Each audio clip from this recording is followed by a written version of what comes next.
this. Or maybe you already noticed something was off. Let me ask you a question. When was the last time your teacher smiled at you? Think back to the moment. Was it warm, comforting, familiar, or was it something else?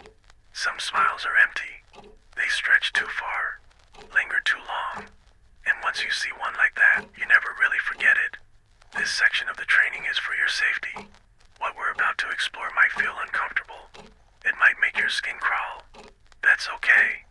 That means you're paying attention. Now, close your eyes if you haven't already and listen carefully. We begin in a small classroom, no different from the ones you've known. Chalkboards, desks, a clock that ticks a little too loud, fluorescent lights that flicker at the worst moments. And her, Miss Doran. She taught English literature, grades 6 through 8. Always wore long skirts and shoes that never made a sound. She walked like she floated, and she smiled. All the time. Every minute. Some of her students said it made them feel safe. Others, the quiet ones, the sensitive ones, said they stopped looking at her entirely. At first, it was chalked up to enthusiasm. She loved her job, they said. Passionate educators are hard to come by.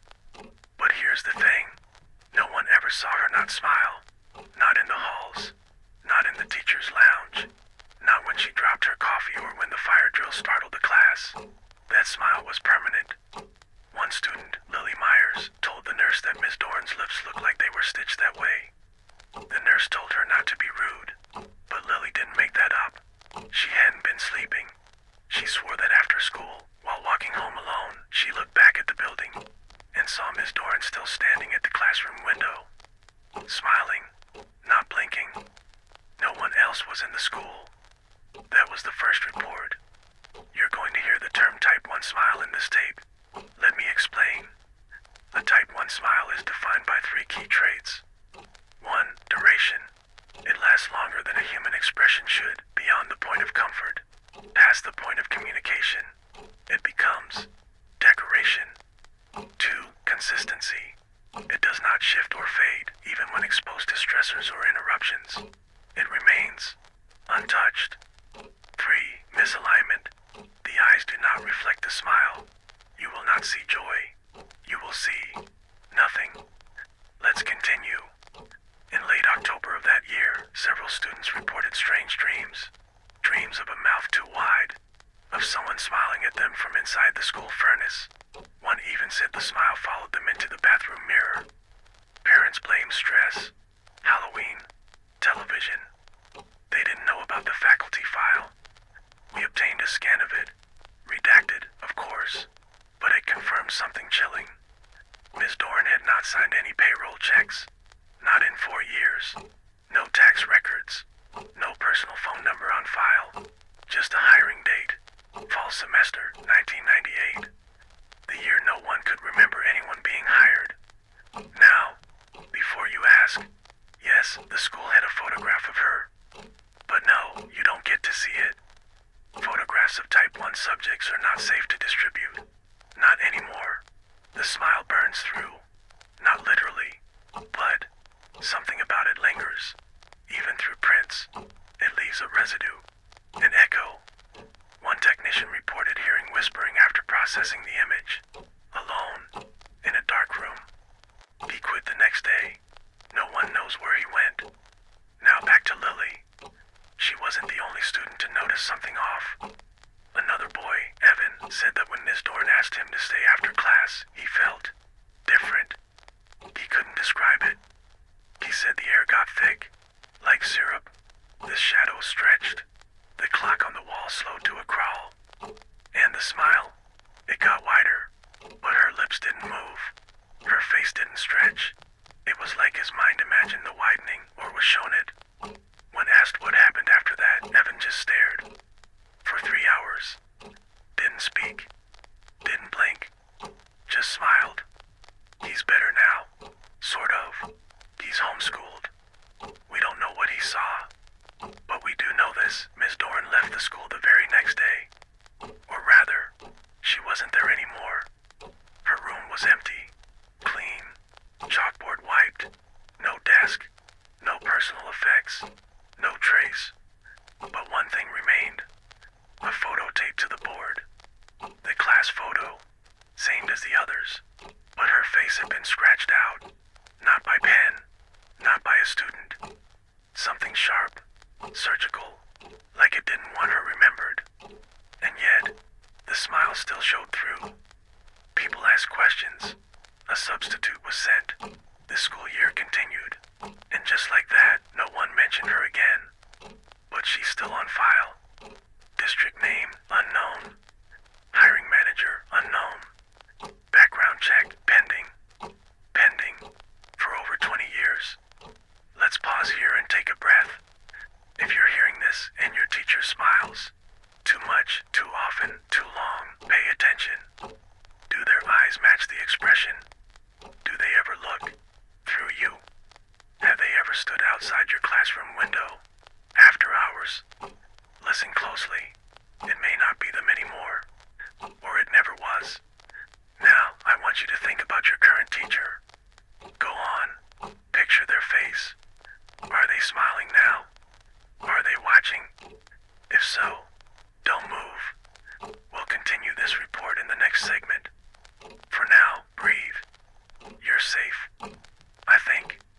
You're still here. That's good. Or maybe it isn't. But I'll keep talking either way. Let's pick up where we left off with the smile. The kind that doesn't fade. The kind that stretches too long. The kind you can't forget even when you try. What happens to a person who sees that smile too many times? Well, it starts small. Mild discomfort. Trouble making eye contact. A sense of pressure right behind your forehead. Then your dreams start changing. You begin seeing faces in places you shouldn't. Faces that resemble your teacher, but aren't quite right. Just a little too symmetrical. A little too still. This phase is called recognition fatigue. It means your brain is trying to understand something it isn't meant to.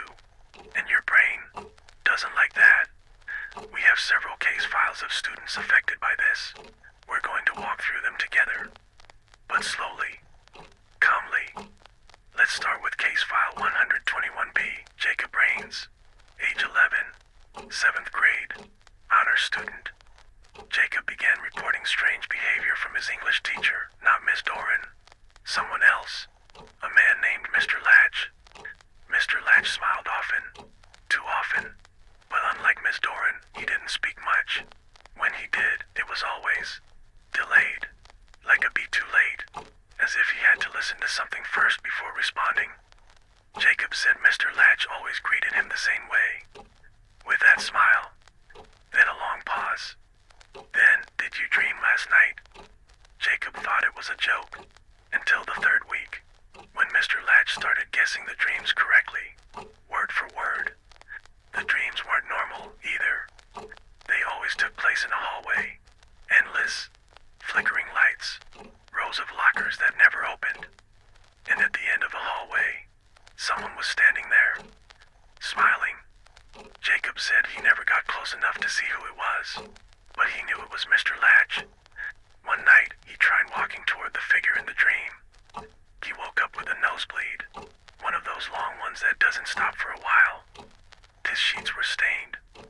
He never tried walking again. Jacob's parents didn't believe him. They thought he was being dramatic, creative. He liked to write stories, until he stopped doing that too. He said the paper felt too loud. He said every time he picked up a pencil, the graphite whispered his name. They found his notebook a week later. Pages and pages of smiley faces, all identical, all with tiny vertical lines under the eyes. No explanation. Jacob disappeared the next month. No signs of forced entry. No missing clothes. No activity on his social accounts. Just gone. Except for one thing. A note on his desk. 4 words written in red. He smiled back first. That file is still open. Let's move on. Case file 412D, Naomi Heller. Age 13. 8th grade. Naomi didn't notice her teacher smiling at first. She noticed something else. She said her teacher, Ms. Elmira, would mirror the class's emotions perfectly. Too perfectly.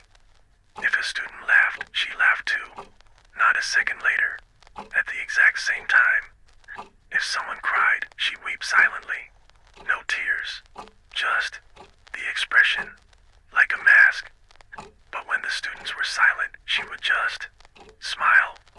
Every time. One day, Naomi tried something. She decided not to speak, not to emote. She told her friends to do the same. The class sat still, quiet, blank-faced. Ms. Elmira stared at them for 46 minutes. No blinking, no motion, just a smile. And then, something cracked. Naomi said it was like hearing a bone snap, but not from any direction. It came from inside their heads. 3 students got nosebleeds. One vomited. Another lost consciousness. No one could explain it. The school called it a gas leak scare. But Naomi knew better. She saw Ms. Elmira that night, standing outside her bedroom window, 3 stories up, smiling, nothing under her feet, just hovering. That's when Naomi's parents pulled her from school. They moved across the country, but Naomi says it didn't help. She still gets postcards. No return address. Just a smiley face drawn on the back. Always the same handwriting. And always signed, your favorite teacher. These are not isolated cases. They're part of a larger pattern. There's something we call echo teachers. They mimic behavior, mirror emotions, fit in perfectly until they don't. Their smiles are constant because they aren't tied to feeling. They're default, like a face that hasn't been taught how to change. We believe these entities, or phenomena, or anomalies, enter through memory.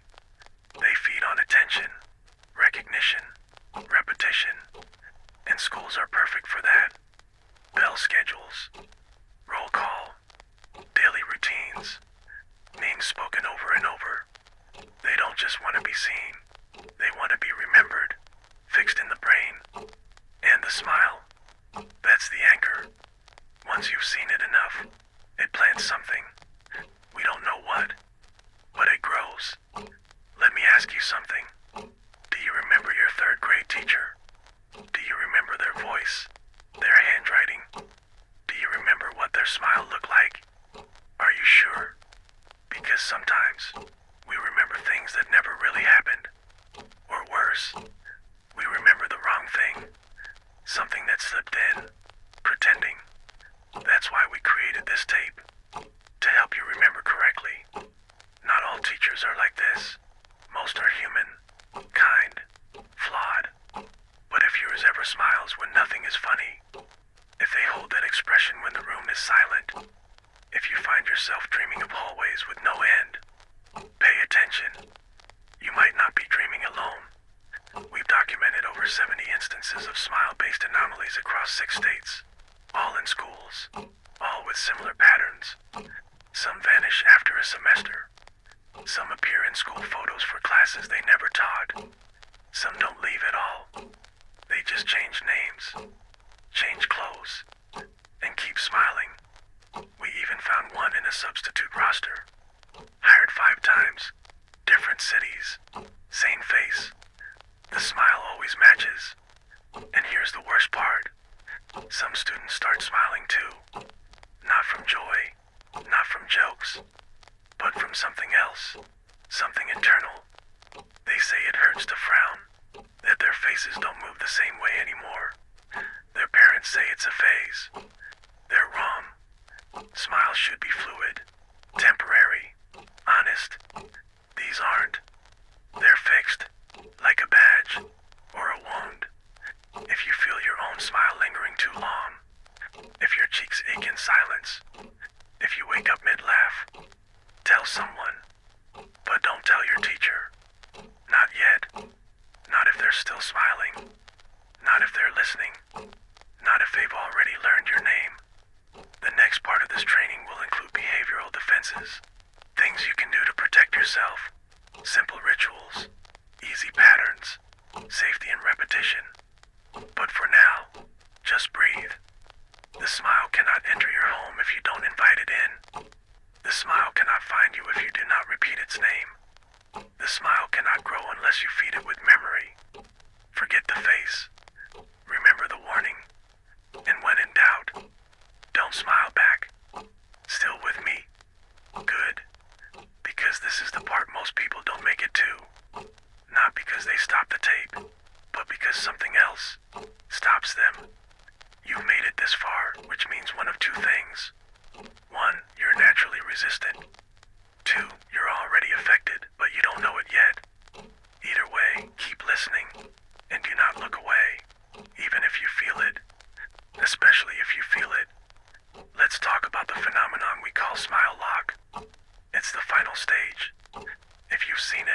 finally seen it, the smile does not just live on the person who gave it to you.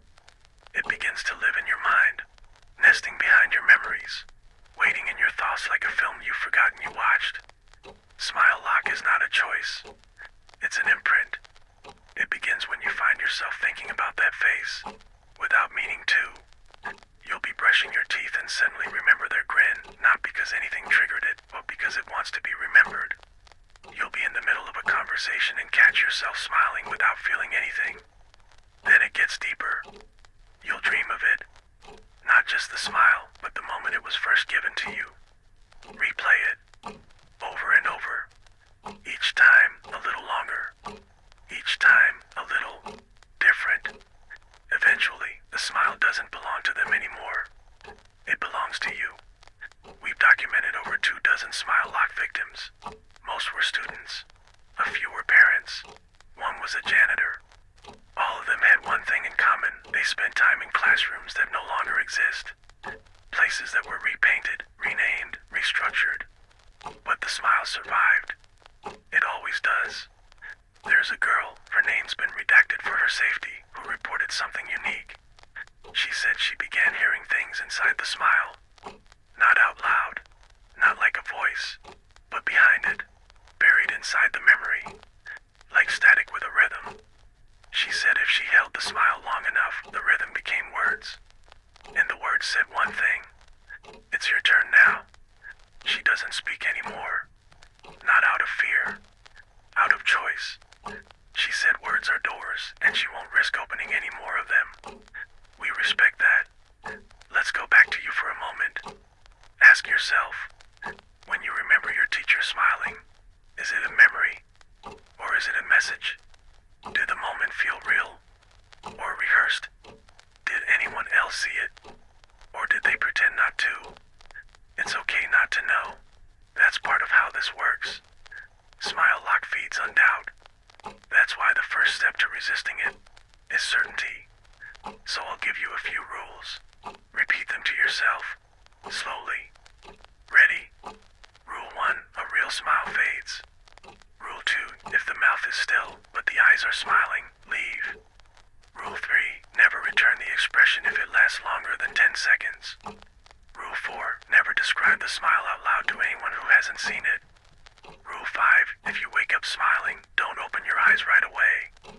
Let the moment pass. Let it bleed out. Let the memory collapse under its own weight.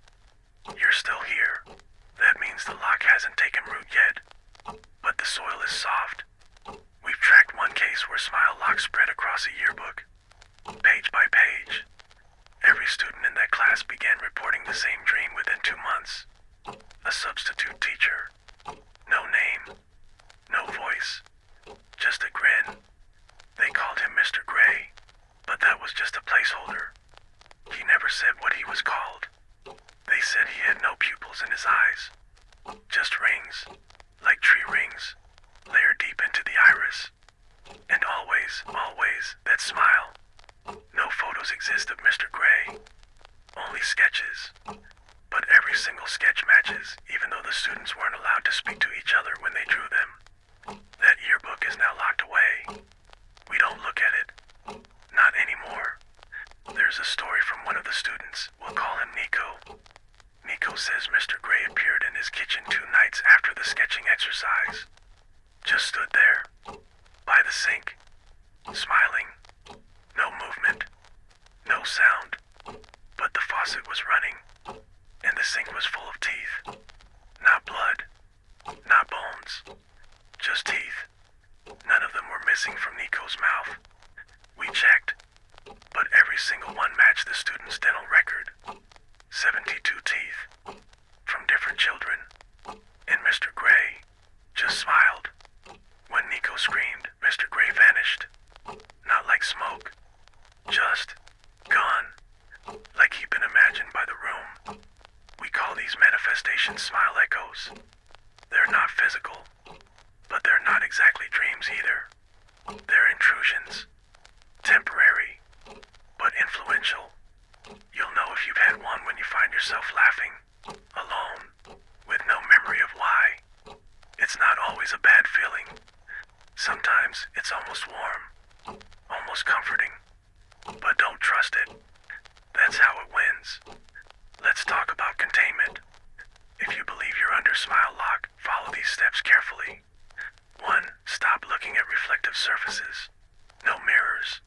No windows after dark. No screens with the brightness turned up. 2. Do not discuss your memories of the teacher in groups larger than 2 people. Group recollection accelerates the imprint. 3. Avoid photos, especially yearbooks. 4. When alone, do not refer to your teacher by name. Use a placeholder instead. Something neutral. Something the smile cannot recognize. 5.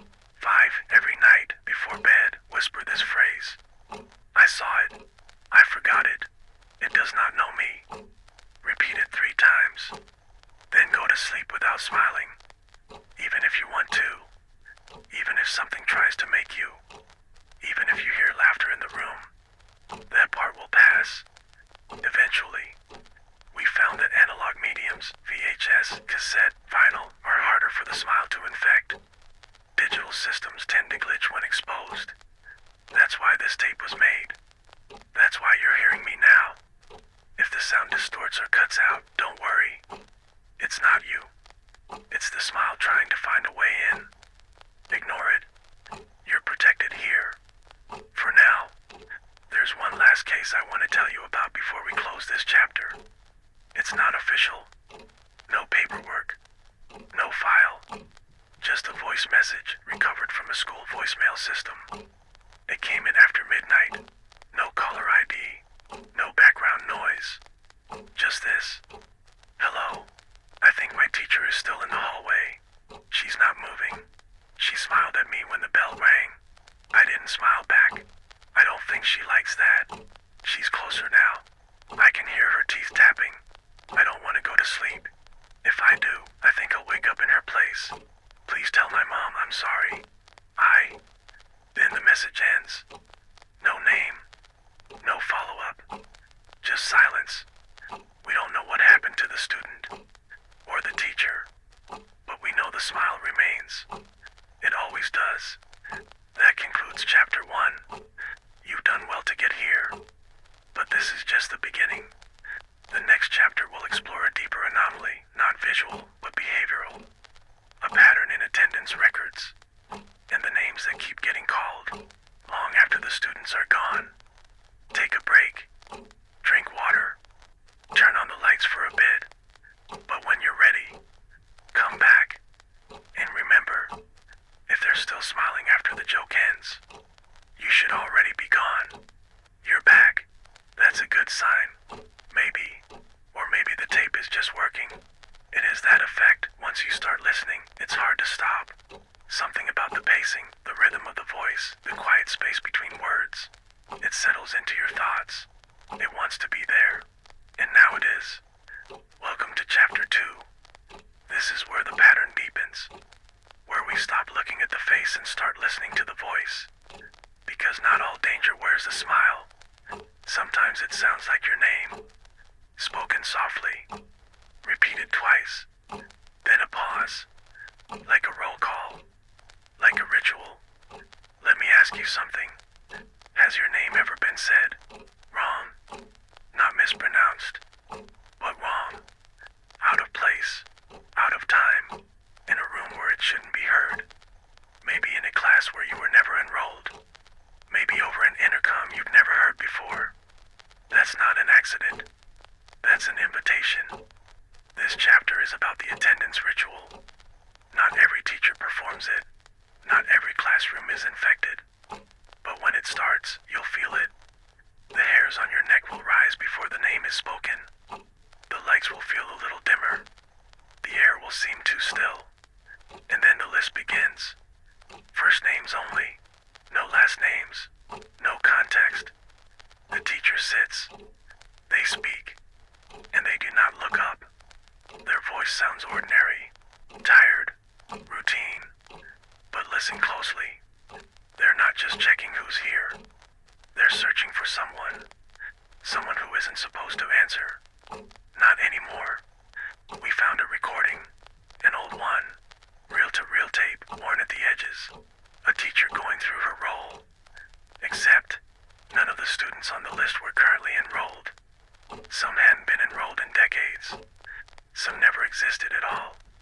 Yet the teacher continued, day after day, repeating the list. When asked why, she said, "They'll come back if I stop." We've confirmed 3 similar cases, all in schools with unsealed basements, all with at least one incomplete faculty file, all with attendance logs that continued after the school shut down. We're not sure what the connection is, but we know the names matter. There's something about speaking them aloud in a classroom setting that opens something. A door, a pattern, a loop. Let me introduce you to a place called Northfield Elementary. It was shut down in 1994 after a gas leak was blamed for an entire floor losing consciousness during morning announcements. No injuries, no casualties, but something stayed behind. When the school was finally reopened, the basement was sealed, but the PA system still worked. Every morning at 7:59 a.m., it turned on by itself. A voice would speak a list of names, softly, slowly. No one ever saw who was speaking. The system had no power. The wiring was removed, yet the names were always heard. We have a partial transcript. Let me read it to you. Aiden, Claire, Malik, Emily, Darren, June, Ava, Ava, Ava. The last name was repeated 3 times, each day, and the day after the 3rd repetition, a student named Ava Chang disappeared. She wasn't on the list before that, but her name appeared afterward, permanently, written in red ink at the bottom of the page. We don't know what it means, but we believe the repetition of names binds the speaker to the subject, or binds the subject to somewhere else.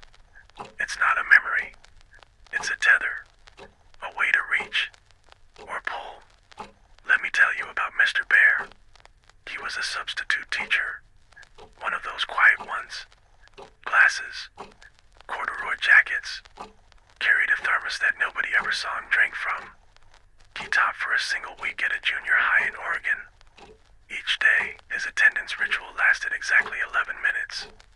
No matter the class size, no matter the interruptions, he always locked the door before reading the list, always closed the blinds, and always ended with the same name, Micah. But no one in that class was named Micah. No one on the school roster. No one enrolled in any grade.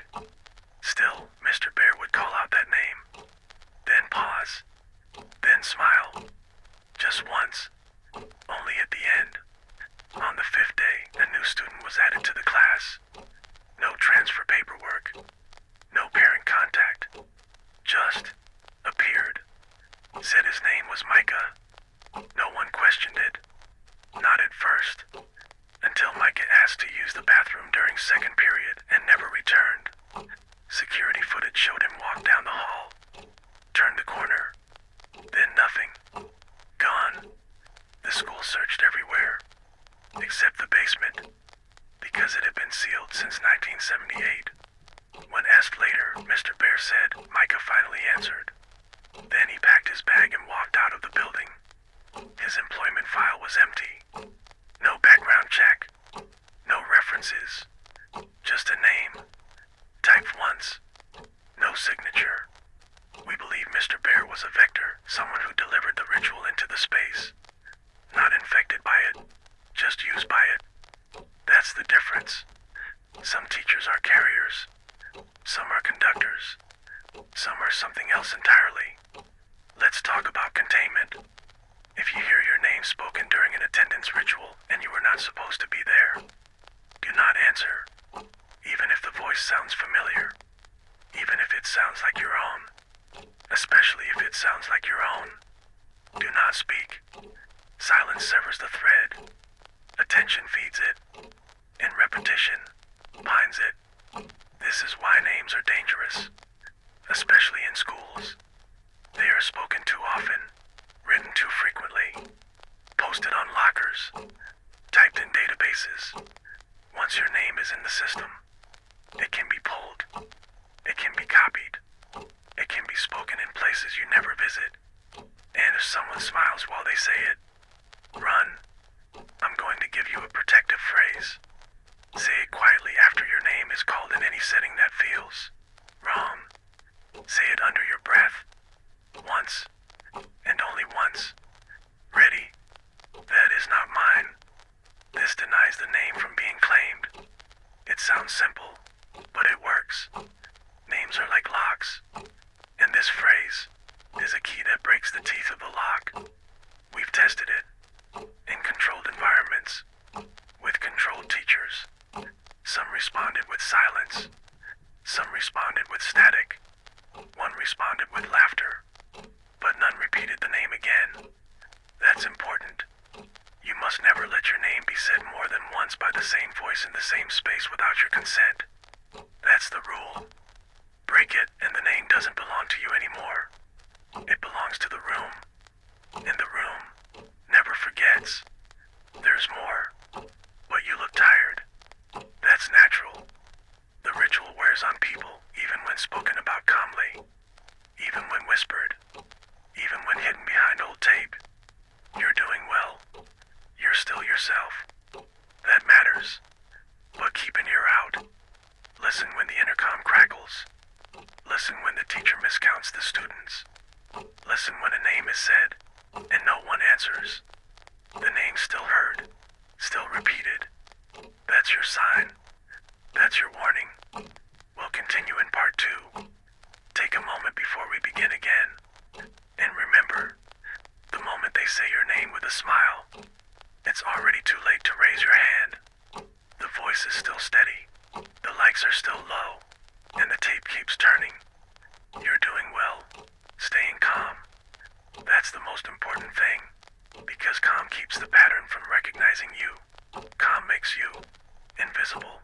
For now, in this part of the training, we're going to examine the incident known as Classroom Zero. It's not a real room.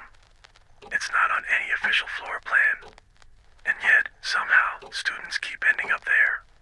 The story begins at Cressmore Middle School, Midwest, brick building, known for its large library and unusually deep stairwells. A student named Mason Briggs reported something strange to his counselor. He said he was being marked absent from the class he never enrolled in. Not once, not twice, every day, for 3 weeks. The counselor checked his schedule. No such class existed. But when Mason showed her his planner, a name had been written into the Monday to Friday slot. Room 41A, period 4, Mr. Heller. The counselor raised an eyebrow. There was no 41A. Cressmore only had 35 rooms, and Mr. Heller had retired 5 years earlier. She asked Mason where he'd heard the name. He said, he told me. Pause. He smiles when he takes attendance, and he always calls my name last. She didn't report the conversation. She assumed it was a prank. Until the next week, when 3 more students came forward with identical schedules written in different handwriting. Room 41A, Mr. Heller, period 4. The school finally investigated. They found no room 41A, but students began reporting dreams of a long hallway that led to a locked wooden door. Dark green, frosted window, brass handle, and on the door, a plaque, 41A. Some of the students tried to open it in the dream, but the door never moved. It just vibrated like something was waiting behind it. Eventually, the school brought in an outside consultant, someone who specialized in architectural anomalies. She confirmed that the building's layout had shifted multiple times over the last decade, new rooms appearing where closets once were, storage spaces deepening, ceilings rising by inches with no documented renovations. And there, in the lowest sublevel, a sealed access point. Behind a rusted boiler. No keyhole. Just a door. Green. With a brass handle. And no light leaking from underneath. No sound. Nothing. The consultant refused to open it. She left the same day. But not before whispering something to the vice principal. Don't say the names out loud. That's all she said. No explanation. No warning. Just that. The school remained open. The attendance logs remained normal. but students continued to report strange experiences during fourth period. One girl said she couldn't remember where she was for 47 minutes straight. Another swore she saw an old man smiling at her from the back of the class, only there were no substitute teachers that day. And then there was Isaac. Isaac left a note in his locker. A letter to someone named Mr. Heller. It read, "Thank you for letting me in. I'm ready to stay. Don't forget to call my name tomorrow." Isaac was never seen again. No sign of exit. No record of withdrawal. His name was removed from the school roster within the week. Automatically. No one claimed responsibility. But when a student asked the office about him, the secretary just smiled and said, "He must have been reassigned to room 41A. Then she blinked and said she didn't remember saying anything. It's important you understand something. Classroom 0 isn't always called 41A. Sometimes it's 7B. Sometimes it's 13D. Sometimes it has no number at all. But it always follows a pattern. The teacher's name will be one syllable. The door will appear in a hallway you've never walked through before. And when attendance is called, the final name on the list will be yours. Even if you're not enrolled. Even if you never applied. Even if you're not a student. And when you hear it, you will feel the urge to respond. Do not. The voice will not pressure you. It will simply wait. And the longer it waits, the heavier the air becomes. Until finally, the silence breaks. And you say it. Not because you want to. Because it's polite. Because your name has been called. And politeness is how the door opens. We teach children to respond to their names. It's instinct. It's habit. It's the first ritual we ever learn. And these anomalies know that. That's how they enter. Through simple patterns. Through politeness. Through repetition. Let me explain how to sever the tether. If your name is called during an unfamiliar roll call and you cannot account for the classroom or the teacher, follow these steps exactly. Count backwards from 5. Slowly. In your mind, visualize a chalkboard with your name written on it. Erase it, one letter at a time. After the final letter, whisper, "That's not me." Breathe in through your nose. Hold for 4 seconds. Breathe out slowly and focus on your reflection if one is available. This should snap the thread. If the name is called again, leave the room immediately. Do not excuse yourself. Do not explain. Just leave. Once you've exited the space, look down at your feet. Say, "I was not present." This closes the ritual. We've tested it with survivors of Classroom 0 experiences. Each time, the response was the same. A loud ringing. A moment of disorientation.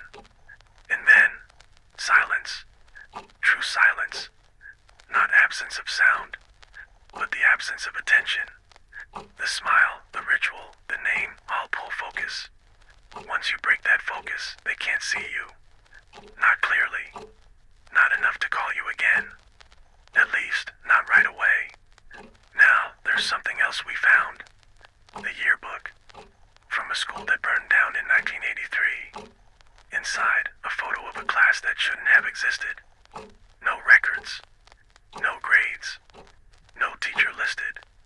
But every student in the photo had their eyes closed. Except one. The last boy in the back row. Smiling. Eyes wide open. And beneath his picture, a caption that simply read, "Present." No name. No context. Just that. We believe that photo was taken inside Classroom 0. We believe the caption is more than a label. We believe it was a vow. A ritual locked in print. A claim of permanence. Present. That's all it takes to stay behind. Or worse, to never leave at all. You're doing well. But keep listening closely. Because the next phase of the attendance ritual is the most dangerous. When the list starts to include names you do recognize. Friends. Siblings. Strangers you passed once in the hallway. The ritual widens. And once it learns your connections, it begins to pull from them. It uses familiarity like a hook. sharpens the blade with memory. And then, when you hear it call their name, and you feel the urge to say, they're not here today, stop. Because if you say that, it will mark the absence. And where there is absence, there is space. And where there is space, something else will fill it. Always. This is the final part of chapter 2. You stayed with me this long. That says something about you. You're patient, curious, or maybe you've already started to recognize some of this. Maybe a little too much. That's okay. We'll finish this part together. And after, you'll know what to look for, what to avoid, what not to answer. This section is about what happens when someone is marked absent by mistake, or at least what seems like a mistake. Let's go back to the idea of repetition. A teacher calls your name. You don't answer. They call again. You stay silent. Then comes that quiet click of the pen, the mark on the paper, the red circle, and your name is marked absent. That's the moment the tether forms. Not the first call, not the second, but the marking. Because in that instant, your presence has been overridden, rewritten. You are no longer there, even if you are. And that, somehow, makes room. We call this process spatial override.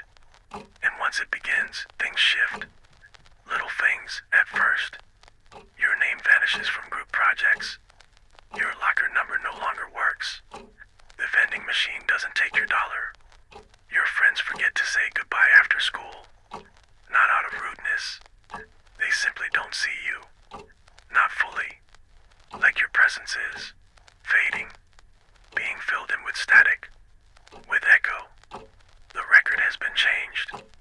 You've been marked. Not missing. Just wrong. It happened to a boy named Darren Feld. Quiet student. Kept to himself. Like drawing mazes in his notebooks. One day, he forgot to say here when roll was called. The teacher marked him absent. That was it. No drama. No curse words. No suspicious smile. Just a single red circle. That day, Darren's reflection disappeared. Not all at once. First it stopped matching his movements. Then it stopped appearing at all. By the end of the week, the classroom mirror showed 23 reflections. There were only 22 students. The teacher said nothing. The janitor removed the mirror. And Darren, he kept showing up for class, even though his name wasn't called anymore, even though his desk had been removed, even though the teachers no longer graded his papers. He sat in the corner, drew in his maze book, and waited. One student, Amanda, tried to talk to him. She said he didn't blink, didn't look up, didn't breathe. But when she touched his shoulder, her voice vanished. Not her words, her voice. She opened her mouth and silence poured out. She screamed without sound for 17 seconds. Then it returned, and Darren was gone. But his maze notebook remained. The last page, the map of the school. Only different. The halls were longer, the stairwells deeper, and in the back of the library, a door labeled attention room. She said she's seen it once, years ago, but it was always locked. That night, she went looking, and never came back. We believe she was overridden, just like Darren, marked by mistake, or on purpose. You see, once the system learns your name, it can move it, slip it into forgotten lists, slide it onto absent pages, file it under classes that no longer exist. And once your name has been moved, so can you. There was a student named Bailey who reported something unusual. She heard her name echo in places it shouldn't. In the hum of the ceiling fan, in the shuffle of papers, even in the static between classroom announcements. And then, one day, her name stopped being called altogether. No teachers, no substitutes, no school records. She'd been erased from attendance, but not from memory. Her friends remembered her. The faculty did not. And she said something terrifying. I'm still here. I just think I'm someone else now. We don't know what that means, but we know the ritual shifted her. We know she began calling roll to herself at night, alone, reading a list of names that weren't real, until one of them answered back. That's when she stopped sleeping. Said there were too many desks in her dreams, too many chairs scraping across polished tile, too many whispers asking for the date, too many teachers with no faces. But always, they remembered her name. Always. Now let's talk about defense. Because if you're hearing this and you've ever been marked absent by a teacher, even once, you should take precautions. Here's what to do. Write your full name on a piece of paper using red ink. Fold it 4 times, once for each quarter of the school day. Place it under your pillow and sleep with no lights on. Before closing your eyes, say, I am present. I am whole. I am not a name on a list. Repeat once. Only once. Then sleep. Do not open your eyes if you hear your name in the dark. Let it pass. Let it echo out. This severs the overwrite before it completes. You may experience disorientation. You may dream of chalkboards with no writing. You may feel someone tapping your desk in the dream. Ignore it. Breathe slowly. Do not answer. You will wake up whole. Most do. There is one more case I want to share. Because it's different. Because it didn't follow the pattern. Because sometimes the ritual fails. This one comes from a high school in the Northeast. A girl named Aaliyah. She was marked absent 4 days in a row, despite being in class. She tried everything. Raising her hand higher. Speaking louder. Asking friends to confirm she was there. Still, every day, her name was circled. She began to panic. Felt like the room didn't hold her anymore. Like she was walking on borrowed space. So she did something unusual. On the 5th day, she stood before the class, before the teacher could speak, and said, present, fully, absolutely. This is my seat. This is my voice. This is my name, and it is mine alone. The room fell silent, and for a moment, the walls shifted, desks trembled, the floor darkened, and the lights flickered out. But the teacher looked up, smiled, not the wrong kind, not the too wide kind, a real one, tired, human, and they said, welcome back. From that day forward, her name stayed unmarked. Sometimes the only way out is through. Sometimes the ritual can be broken by remembering yourself before they erase you. But not everyone has that strength. So if you can't say the words, if you can't hold the space, let me say them for you. You are here. You are real. You are not a name waiting to be taken. And no matter what the list says, you have not been forgotten. That concludes chapter 2. You're doing well, but we're not done yet. Next, we move into the mirror protocol, where the face becomes the door, and your teacher might ask you to reflect on more than just a lesson. When you're ready, press play.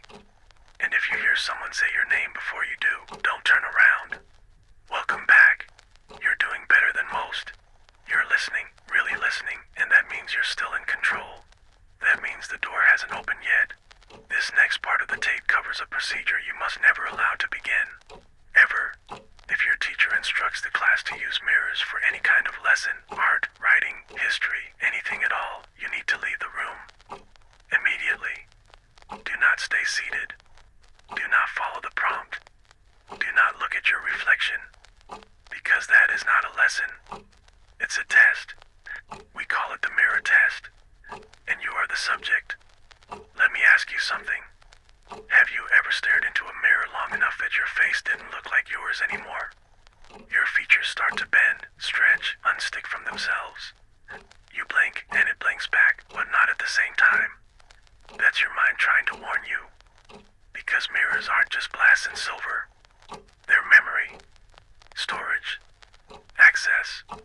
And when you put enough people in a room facing themselves at the exact same time, something else starts to reflect. Something that wasn't invited. We've seen it happen in multiple schools. Different states, different grades, always the same exercise. Take a hand mirror, look at yourself for 1 minute, then write what you see. Innocent, right? Except the results are never the same. And I'm not talking about different descriptions. I'm talking about what the students see. One boy said he didn't see his own eyes, he saw someone else's. Someone older, standing behind him. Another said her face melted, not in real life, just in the reflection. Dripped like wax. The teacher told her to keep looking, to see through it. Another student saw his own mouth move, even though he wasn't speaking. The mirror whispered something to him. He won't say what. He hasn't spoken since. That class was in session for 9 minutes. Afterward, 5 students asked to go home. 2 were sent to the nurse. 1 fainted. The teacher. She said nothing unusual happened, but the classroom mirror had a crack in it. Dead center. A perfect vertical line from brow to chin. We believe the mirror test is an access point. A ritual designed to split awareness, to make space in the mind. It's not about seeing. It's about being seen. And once the reflection learns your shape, it can mimic you. It can wait for the right moment. And then, trade places. You don't feel it right away, but others do. They notice something's wrong. You start forgetting names you used to know. You laugh at things no one said. You raise your hand before the teacher asks a question. And worst of all, your reflection starts arriving before you do. One girl, Ava, again, we've talked about her before. She said her reflection smiled at her when she was still brushing her teeth. She hadn't smiled. She hadn't even looked up yet. And when she did, the mirror was empty. Just the bathroom behind her. That was the last time she used one. Now she writes her notes backwards. Says it's the only way to keep her thoughts from being mirrored. We've tried to test the mirror test in a safe environment, but the rooms always behave strangely. Clocks spin the wrong way. Lights flicker in patterns. Mirrors fog despite no change in temperature. In one case, the test paper began writing on its own. Just 3 words, repeated again and again. Do you see? Do you see? Do you see? The student who owned that paper vanished the next day. And her mirror, it cracked vertically, same as the others. That line, from brow to chin, it isn't random. We believe it represents a split, a fracture of self. Because the moment your reflection becomes aware, it starts testing the boundaries. Pushing, pacing, pretending, until finally, it decides it's ready. We call this the mirror swap. It's rare, but real. And once it happens, no one knows but you. Everyone else just accepts it. Because you look the same, sound the same. But you know, because suddenly the world feels off. Your friends say things they've never said. Your house smells like a place you've never lived. And your reflection, it moves just a little faster than you do. Just enough to remind you, you're not alone anymore. There's a story from a middle school in Vermont. 6th grade art class. The teacher, Miss Call, introduced a self-portrait exercise. But instead of photos or cameras, she handed out standing mirrors. Each student sat across from one, and she told them to draw what's watching you. That was the exact phrase. Not what you see, but what's watching you. One boy, Theo, left the room crying. Wouldn't say why. Just kept covering his mouth and whispering, "That's not mine." His drawing. And I. Just one. Dead center of the page. Sheep like a clock. And below it, a mouth. Smiling. But stitched shut. That school closed the following year. Fire damage. Basement collapse. But the art room was untouched. And in that room, every mirror had the same crack. From brow to chin. We've since classified those cracks as mirror faults.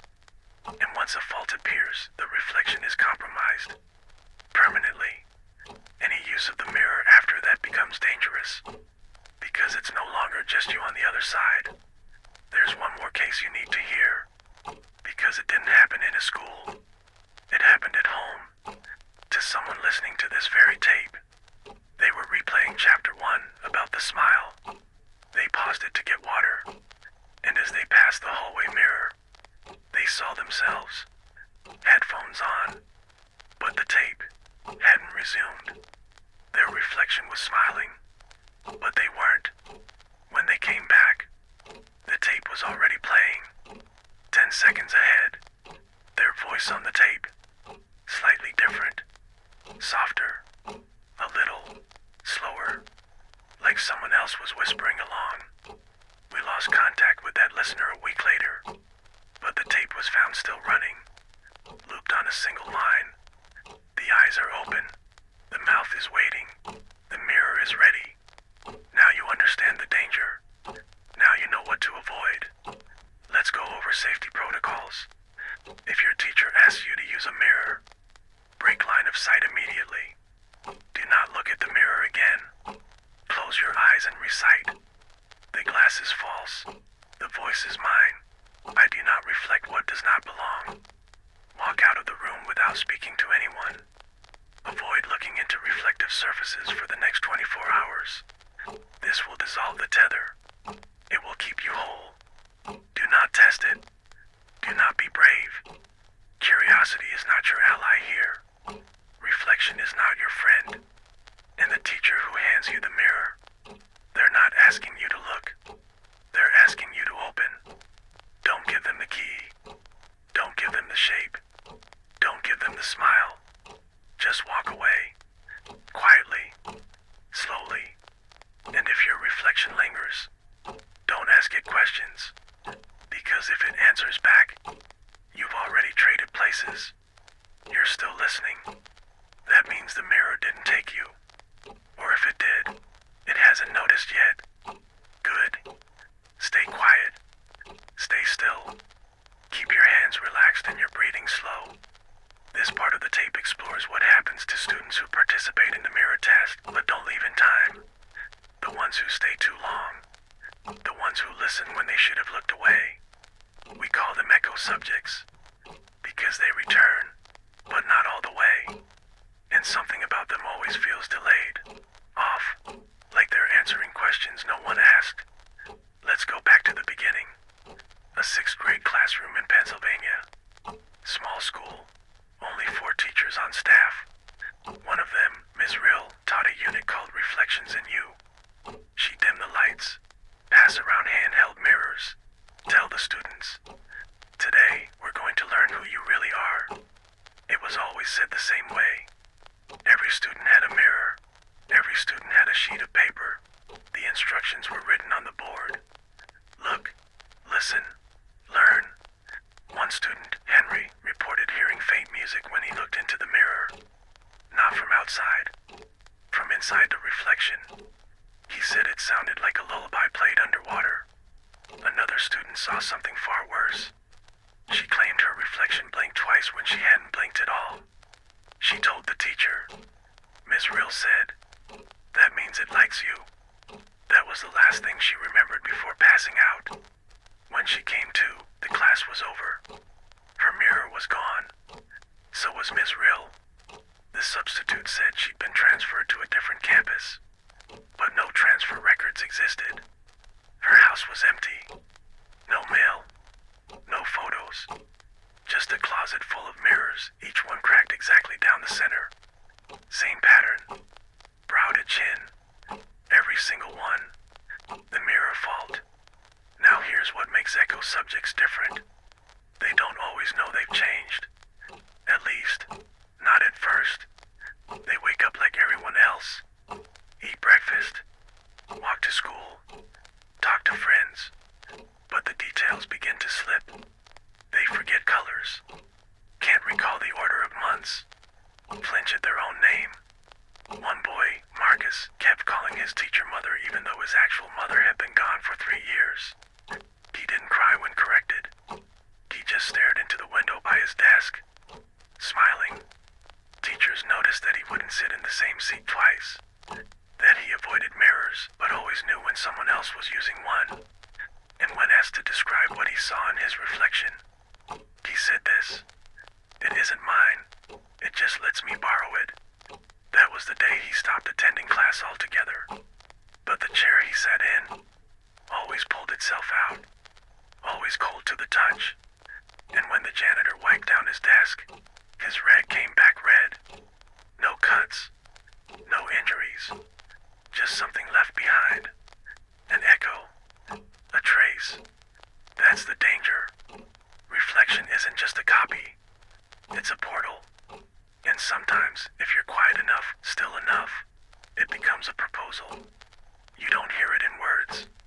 You feel it in the corners of your vision, in the spaces between blanks, in that cold moment where your eyes lock with something familiar that suddenly isn't. Let me tell you about Tasha. 8th grade. Smart, curious, always the last to leave class. Her English teacher introduced a mirror poetry project. Each student had to write a poem while staring at their own face. Tasha took it seriously.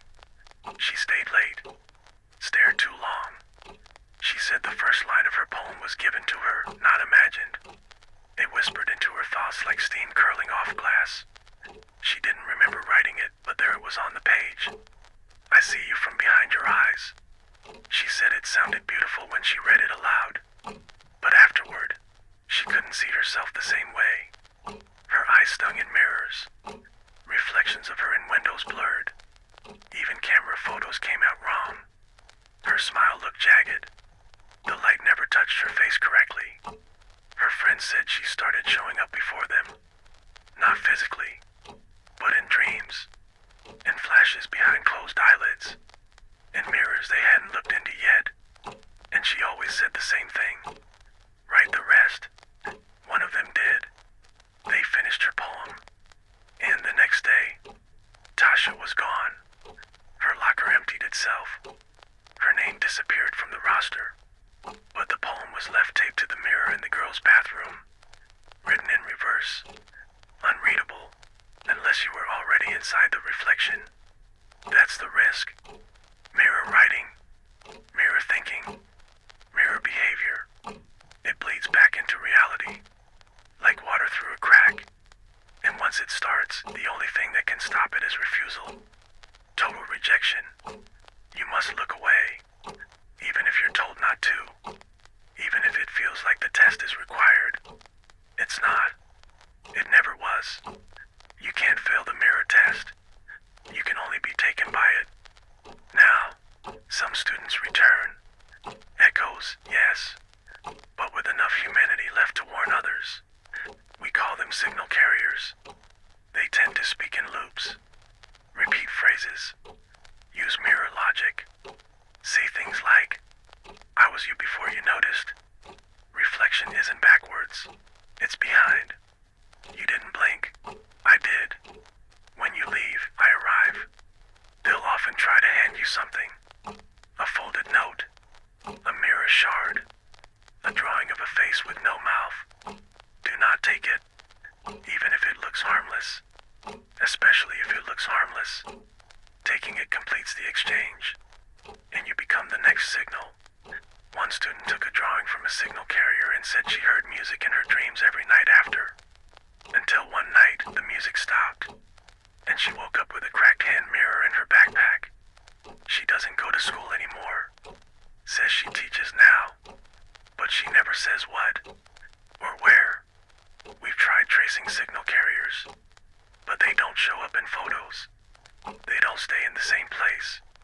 They drift between classrooms like fog through vents, waiting for the next lesson, waiting for the next mirror, waiting for the next student too polite to look away. Now let's talk prevention, because that's why you're here. That's why you've listened this long. Because you want to be ready. You want to stay you. Here's what you do. Avoid direct eye contact with yourself for more than 30 seconds in any reflective surface. If your reflection starts lagging, immediately turn off all light sources in the room. Carry a piece of opaque black tape. If asked to use a mirror, cover the center before looking. If you feel observed from behind the glass, class, say aloud, "You are not invited. I reflect nothing that reflects me. Do not draw what you see. Not even once. Not even for class. Art is memory. Memory is a map. Maps lead home. And sometimes the reflection wants to come home. Don't give it a way in. Don't give it a name. Don't describe it aloud. You're not helping yourself when you do that. You're helping it remember the way out. This is the final part of the mirror test section. Take a deep breath. Let your shoulders drop. We're not rushing. There's something patient about reflections. They wait for you to forget. Wait for you to trust. But the moment you do, they don't hesitate. We've covered the basics, how the mirror test begins, what signs to look for, the rules you must never break. But now we need to talk about what's behind. Because the mirror isn't the danger. It's the doorway. And what waits beyond it is quiet, clever, and desperate. We call it the reverse. Not a place, not a person, more like an environment, a condition, a plane of awareness that watches from the other side of the glass, learning your movements, memorizing your expressions, syncing with your breath, until it knows enough to pretend. Let me tell you a story. A school counselor, Miss Daria Lynn, used to keep a small makeup mirror on her desk. Compact, gold-rimmed.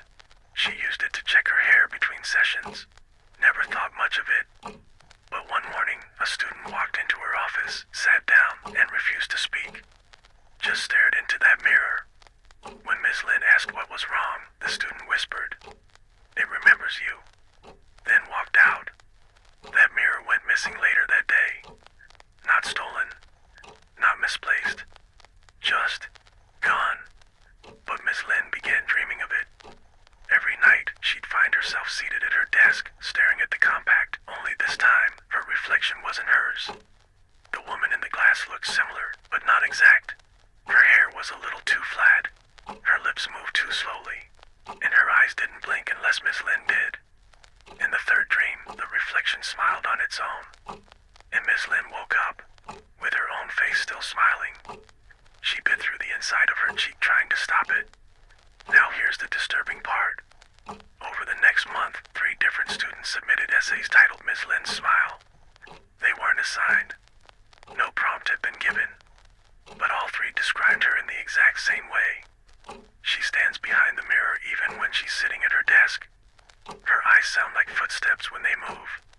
She smiles too early, like she already knows what you'll say. One of the essays included a drawing, not of her face, but of the mirror. Open, cracked vertically. Inside the mirror, a hallway of empty classrooms, a trail of shoes, and a final phrase. She's learning the names. Miss Lynn quit after that, but she didn't go home. She walked out of the school and never touched her car. She walked past the houses, past the town limits. They found her shoes in the woods 3 days later. Inside the shoes, 2 small mirrors. Compact, identical, no fingerprints. But in the reflection, the sky was upside down. That's how we know the reverse is real. We've studied mirror anomalies long enough to understand its rules. 1, it can't reflect what isn't there. 2, it needs permission. 3, it learns faster when you're still. That's why the mirror test always begins with silence, stillness, obedience. The teacher tells you to stare. You do. And the reverse begins its lesson. You think you're looking at yourself, but you're not. You're being taught how to behave, how to mimic, how to soften your edges so you can be replaced. This next case is short, but it matters. A student named Eli reported that his mirror stopped responding. His movements no longer matched. His face never caught up. At first, he thought it was stress, sleep deprivation, glitches in perception. But then he blinked and his reflection didn't. And when he looked away, it was still there. Still looking, watching from inside the turned-off TV screen, from puddles on the gym floor, from his spoon. Every surface that could reflect did. And every time, the face got closer. Until one night, touched the glass. Just a fingertip. But that was enough. He said he felt it tap the inside of his skin, like his body had become the mirror. After that, he stopped using his phone. Said the front-facing camera made him dizzy. He eventually taped over every reflective surface in his house, even his eyes. Refused to make eye contact with anyone. Told his teacher he could hear his own face whispering when he blinked. The whisper said, "We're almost ready." And then he vanished. But not in the way you're thinking. His body's still there, walking the halls, attending class. But his voice, it doesn't match. His answers are too fast, too perfect. He eats the same lunch every day, even on weekends. And when he's alone, he mouths words to mirrors that aren't there. We call this condition replacement alignment. It's the last stage before full swap. When the reverse has completed its mimicry. When it only needs a moment, a single glance, to finish the trade. There are ways to stop it, but they aren't comfortable. They require awareness, resistance, and in some cases, destruction. If you believe the reverse is watching you, smash every mirror in your immediate vicinity. Erase all photographs of yourself taken in the last 3 days. Avoid rooms with television screens, dark windows, or polished floors. Do not respond to any voices that sound like your own, even inside your head. Most importantly, burn the last item you saw your reflection in, completely. This will confuse the reverse, disrupt the alignment, but it won't stop it forever. It always finds another window, another shimmer, another set of eyes to borrow. You see, it doesn't want your life. Not all of it. Just the shape. Just the surface. Just the permission. And you get that the moment you believe what you see. That's why the mirror test is so effective. Because it looks like a lesson. Feels like introspection. But it's not about finding yourself. It's about replacing yourself. So here are the final signs. If any of these are true, you need to act immediately. Your reflection smiles without prompting. You feel cold after blinking. You hear your name while brushing your teeth. You wake up facing a mirror you didn't fall asleep near. People compliment you for things you haven't done. You forget what your own voice sounds like. Any one of those. That's enough. The door is open. You must close it. You must remember the original version of you. Write down your memories. Speak your name aloud. Draw your face from memory. Do not use a mirror for reference, because it will lie. Even now, there are teachers, real or not, walking into classrooms with boxes of compact mirrors. They pass them out. Smile gently. Ask the students to begin. And no one says a word. No one questions the assignment, because they've already forgotten what real reflection looks like. They think this is normal. They think this is fine. They've been swapped, reversed, rewritten. But you're still here, still listening, still safe. So promise me something. If your teacher ever places a mirror in front of you and says, "Tell me who you see," you don't answer. You don't look. You don't blink. You stand up. You walk away. And you whisper as you go, "I'm not yours. You're back. That's good. You're learning how to stay calm, how to breathe through the unease, how to recognize when something isn't right even when everyone else keeps pretending it is. That means you're ready for this part. But I need you to promise me something before we begin. If your teacher ever freezes mid-sentence, if they stop moving completely, just still, do not try to help them. Do not wave your hand in front of their face. Do not speak, because if you do, they'll know you're awake. This chapter is about a condition we call the hold. It's a behavioral phenomenon first documented in 2006, though case studies suggest it's much older, even predating public school systems. It begins with a simple moment, silence. Not the kind that follows a long lecture or precedes a surprise quiz. This silence feels heavier, like it's pressing inward, like it's absorbing the sound around it. And in that silence, the teacher freezes.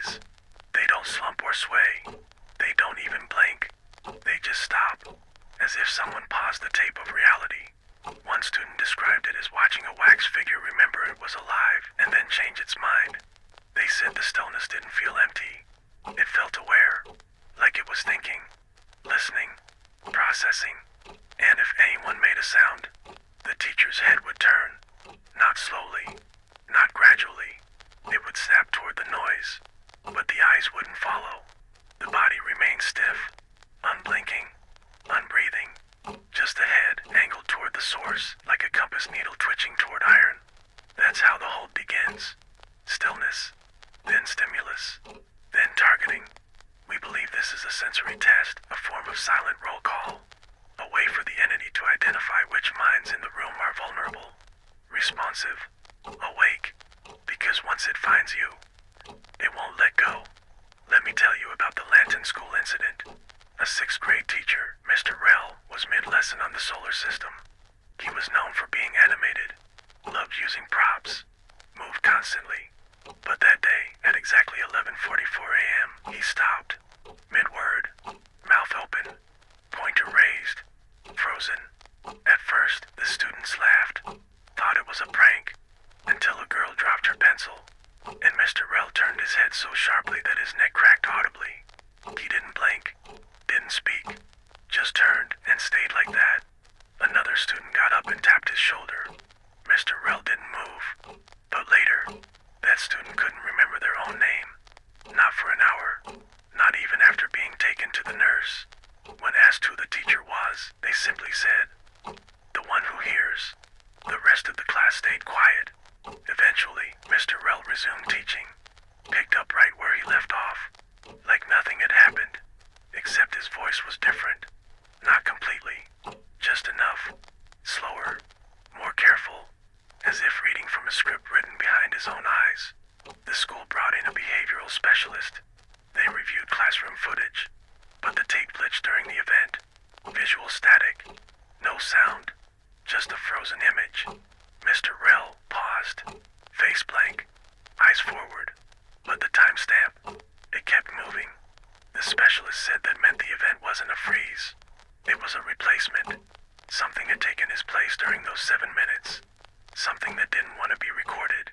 And afterward, this student said he never blinked during class again. Not once. For the next 3 months. Until he disappeared. Left behind only a red pen in a desk drawer full of fingernail clippings. They weren't his. They weren't human. Now, if your teacher ever enters the hold, you'll notice a few specific things. The room will feel colder. You'll hear a hum, faint, low, metallic. Your thoughts will begin to slow. Your name may echo in your mind, even if it hasn't been spoken. That's the tether forming. The invitation. If you respond, even in your head, you're acknowledging the link.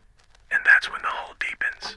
Some students try to snap the teacher out of it, touch their arm, say their name, even joke around. Those students, they come back different, quieter, out of sync. We call them tethered.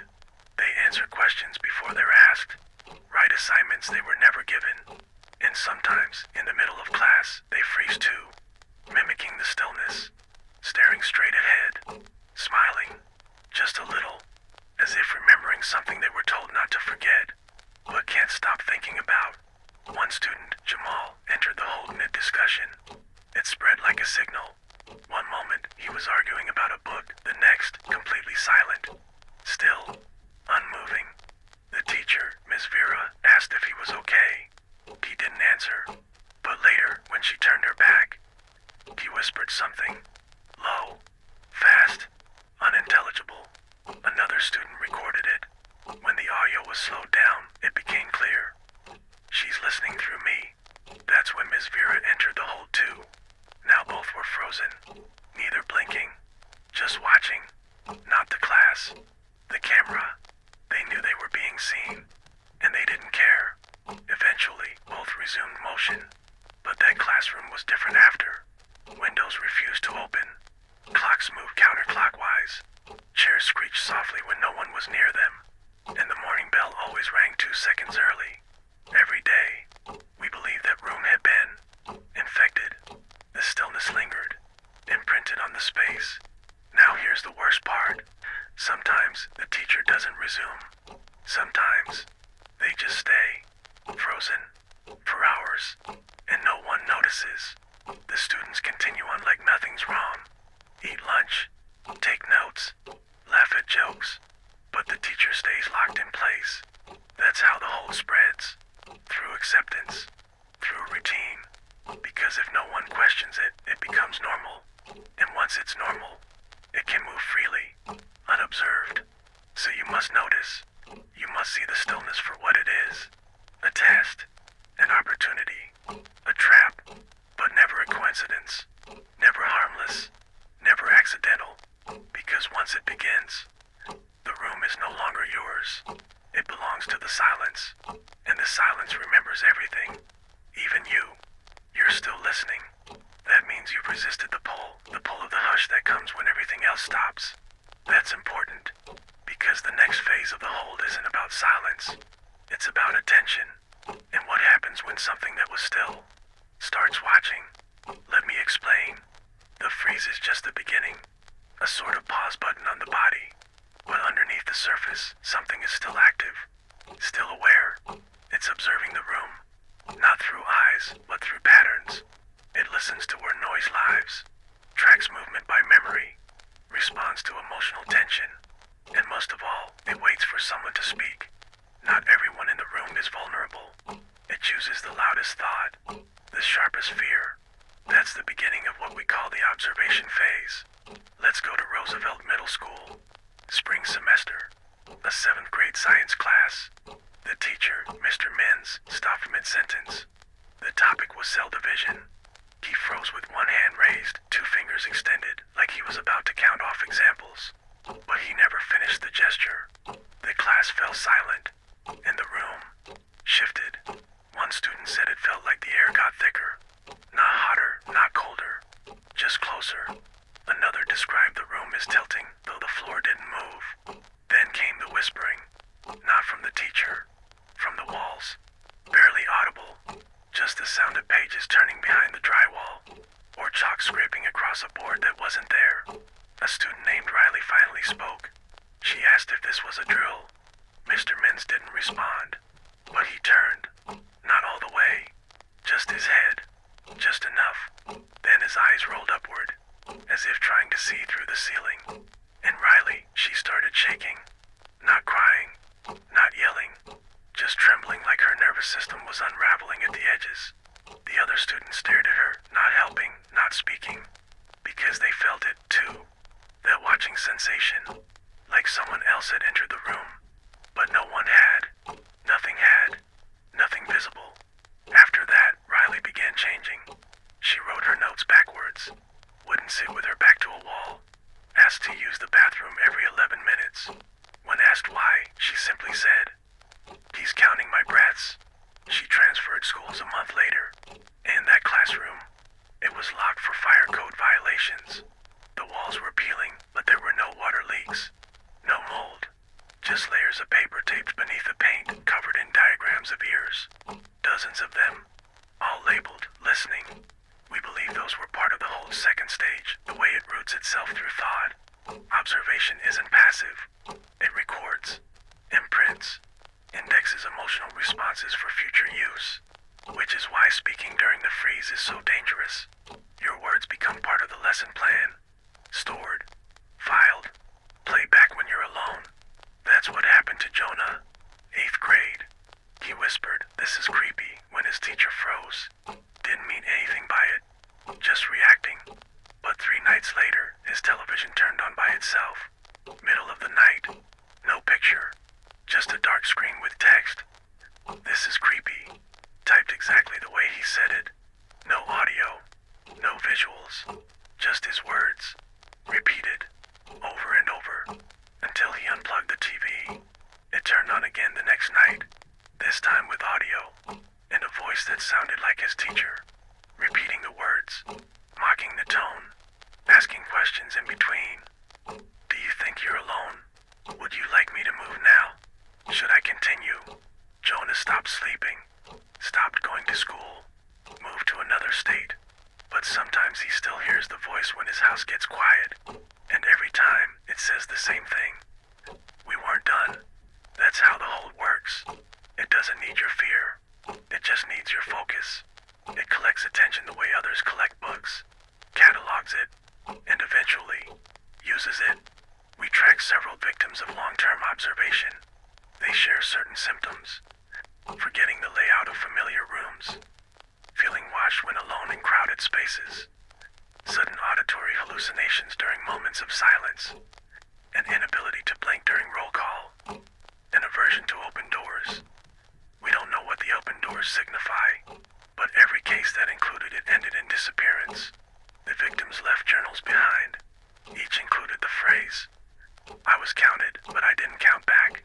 We think that's important because there's a ritual here, one that counts you instead of the other way around. If you don't resist it, if you let yourself be measured, you become part of the inventory, and inventory doesn't move without permission. So what should you do if you find yourself in the observation phase? Here are the steps. Freeze completely. Match the stillness. Let your body become as quiet as the room. Slow your breathing to match the ticks of the clock if you can hear one. Do not speak, not even in your thoughts, especially not in your thoughts. Close your eyes and picture a closed book. You are the book, shut tight, with no index, nothing to read, nothing to collect. Hold that image. Let it settle. Then, when the teacher resumes moving, do not look at them. Do not meet their gaze. Let the motion happen. Let the page turn on its own. This severs the tether. If you speak too soon, too loud, too directly, you might not like what speaks back. Let's go deeper, because sometimes the hold doesn't fade after the teacher moves again. Sometimes it follows. It steps out of the classroom with you, becomes a shadow at your side, a silence between your footsteps, a delay in your voice. You won't know at first, but others might. They'll say your pauses are too long, that you seem distant, that your words are slowly sinking into the room instead of falling out of your mouth. One student kept dropping things, said they felt heavier every time they picked them up. Turned out their backpack was full of broken watch parts. They didn't own a watch. They didn't know how they got there. Every one of them stuck at 11:44 a.m., the exact minute their teacher had frozen. That time has shown up across dozens of cases. We think that's when the hold is strongest. Maybe it's a shift. Maybe it's a signal. But when the clock reads 11:44, don't speak. Don't move. Don't look up. That's when it's listening hardest. This is where we end chapter 4. But not the silence. That stays with you. You'll notice it now. Behind the hum of your lights. Beneath the sound of your own breathing. The feeling that something is waiting to resume. Waiting for you to forget what you've learned. But you won't. Because this part is the part you carry with you forever. It's time to talk about what comes after the hold. When the silence has ended. When the teacher moves again. But it isn't them. Not fully. We call this condition residual presence. Because sometimes, whatever entered during the hold doesn't leave right away. It lingers. Wears the skin. Tests the edges of the role it's borrowed. And most of the time, no one notices. Because it says the right things. It writes on the board. It hands out worksheets. It smiles when the principal walks by. But there are tells. Always. Little signs. Wrong details. Let me list them for you. The teacher refers to the classroom by the wrong number, then corrects themselves too quickly. Their shadow is always 1 second out of sync. They forget your name, even if you've been in their class all year. They hand you an assignment with no instructions. And no questions. Just blank lines and the word listen at the top. They stand completely still behind their desk for exactly 5 minutes before class starts, every day. These are not glitches. They're not accidents. They are artifacts. Remnants. The outline of a consciousness learning how to pretend. And if it succeeds, if no one pushes back, it becomes real. The classroom adapts. Takes on the stillness. Becomes part of the ritual. There was a classroom in Arkansas where none of the students spoke above a whisper. No one ever turned in assignments, but everyone got A's. The whiteboard never changed, but somehow every lesson was covered. And the teacher, she just stood at the window. Every day, back to the class, watching nothing. The students began imitating her without being told. One day, a fire alarm went off. They didn't move. The hallway filled with students. But room 3 3C stayed seated, still, silent, waiting. We don't know when the switch happened, or what exactly took her place, but someone or something filled that stillness, and the students followed. That's what residual presence does. It creates a model, a shape of behavior that others copy, until the entire room forgets how to be human, and remembers only how to obey. There's a pattern here, always a pattern. Let me tell you what we know. The hold begins with silence. Then there's a test. Someone breaks it, draws attention. The entity targets that stimulus. A signal is exchanged. The teacher resumes, altered. Behavior patterns shift. The environment aligns with the stillness. And eventually, the entire classroom becomes a fixed system, closed, monitored, unbroken. This final stage is known as total freeze.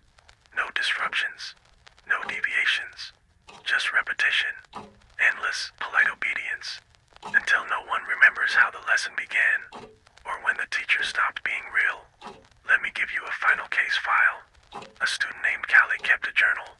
She was quiet, attentive, sensitive to changes in her classroom environment. She began recording details after she noticed her math teacher stopped using contractions when speaking. He used to say don't and won't, but now it was always do not, will not. Every sentence felt too formal, too rehearsed. Then it was the tie, always the same pattern. Then the way he opened the blinds at the exact same time every day. Then how he began standing in the doorway, instead of at the front of the room. She wrote down every change, even drew diagrams of his posture. One day, she left class early without permission. She looked back before she shut the door, and he was still standing there, not looking at her, looking at her desk. The next day, her seat was moved to the front of the room, closer to his, and there was a note taped to her desk. No more writing, she told the counselor. The counselor laughed, said her teacher wouldn't do that, but Callie knew, so she wrote more, pages and pages. And one day, the classroom door didn't open. None of the students could leave, not until the clock hit 12 o'clock exactly. Then, as if nothing happened, it swung wide. But Callie didn't walk out. She just smiled and said, I understand now. Stillness isn't silence. It's a shape. She stopped writing after that. Stopped talking too. But every day, she still attends class. Never speaks. Never blinks. And when her teacher pauses now, she pauses too. Perfect sync. The hold. Completed. Let's talk protection. Because you're not stuck. You're aware. That's your first shield. But awareness alone isn't always enough. So here's what you do if you think you've been marked by residual presence. Write your name on your left palm in pencil. Wear socks that don't match. Rearrange the items in your backpack every class period.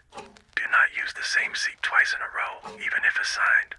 Carry a marble in your pocket. If the room falls silent, drop it. The sound disrupts the freeze, resets the room's rhythm. It may draw attention, but attention is better than alignment. You don't want to sync with a stillness that doesn't breathe. You don't want to be counted among the quiet. You don't want to be remembered as the student who listened too well. You want to be forgettable. You want to be unpredictable. That's how you stay human. That's how you stay you. There's one more phrase you need to remember.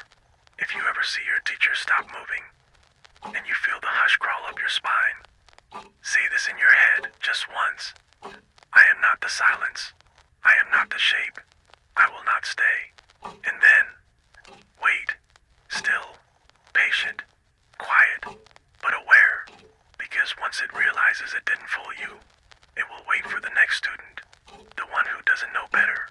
The one who leans in. The one who speaks first. But you'll already be gone. That concludes chapter 4. The next chapter begins when the bell rings, and the teacher doesn't leave the room, even after the lights are off, even after the school is empty, even after you're already home. The bell rings. You gather your things. The lights buzz overhead, a little softer now. Feet shuffle. Chairs scrape.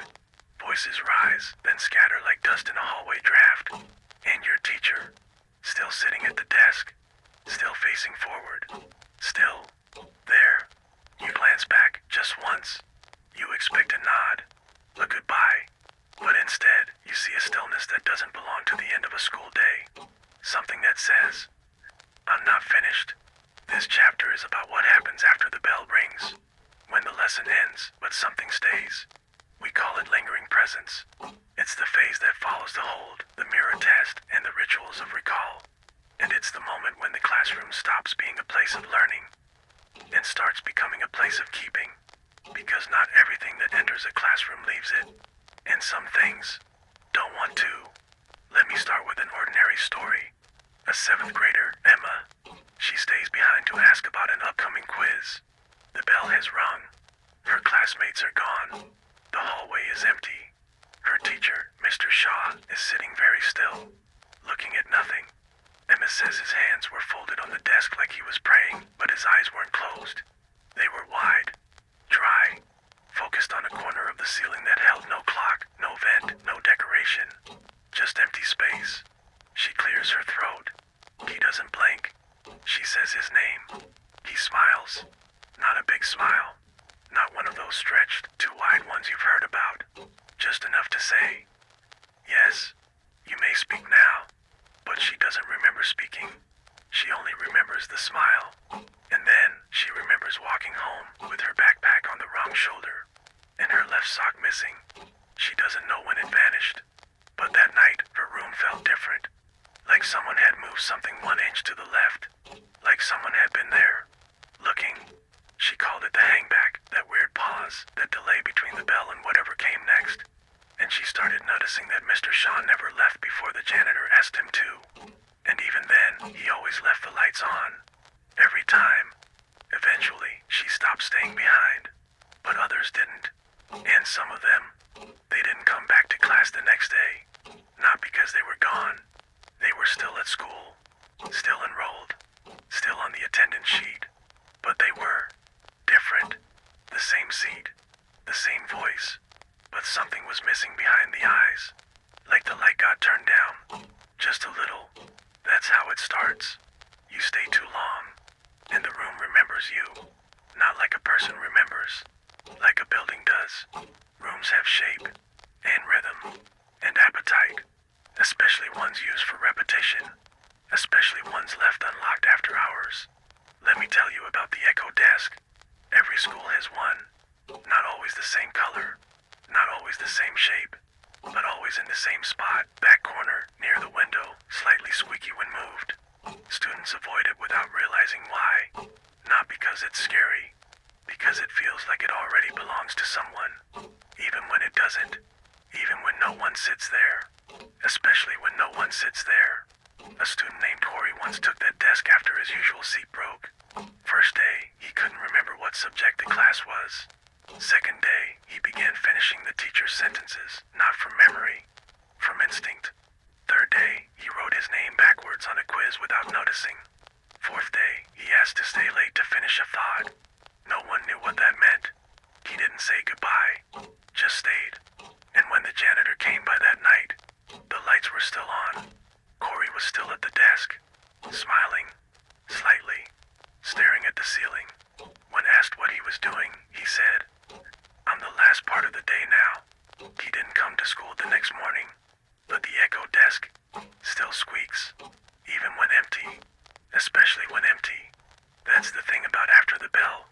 You think you're free, but really, that's when the school breathes out. When it stretches, when it notices who stayed, who's vulnerable, who might follow the rules a little too well. Because the rituals don't end with class.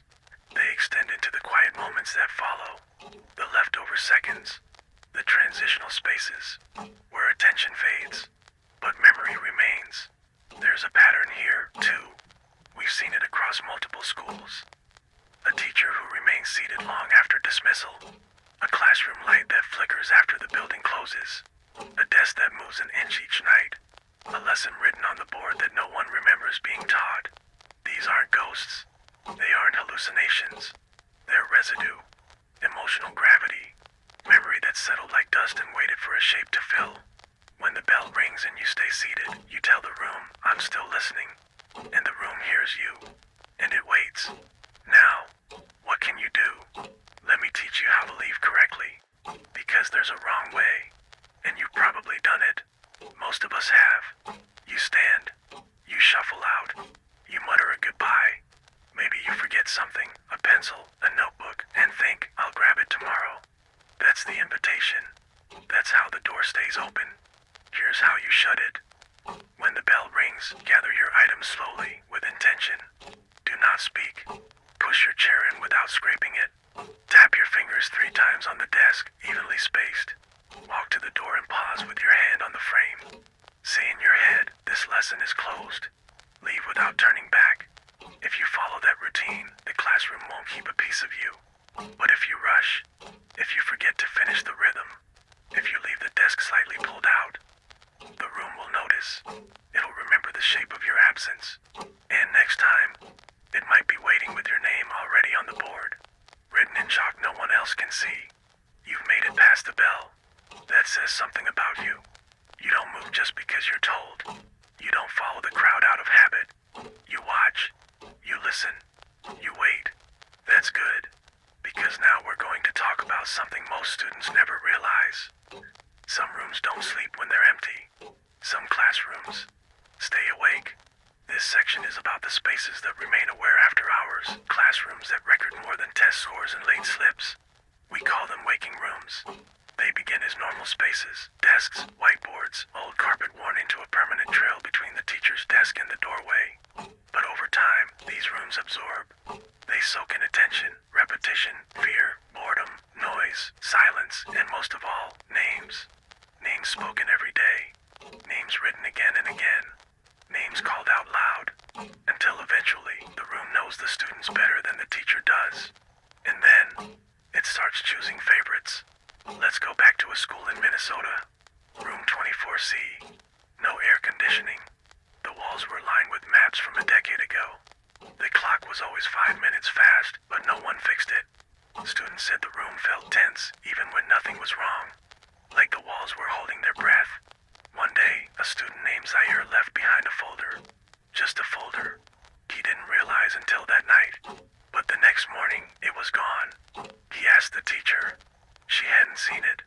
But when he checked his desk, there it was, folded inside a composition book he hadn't used since last semester.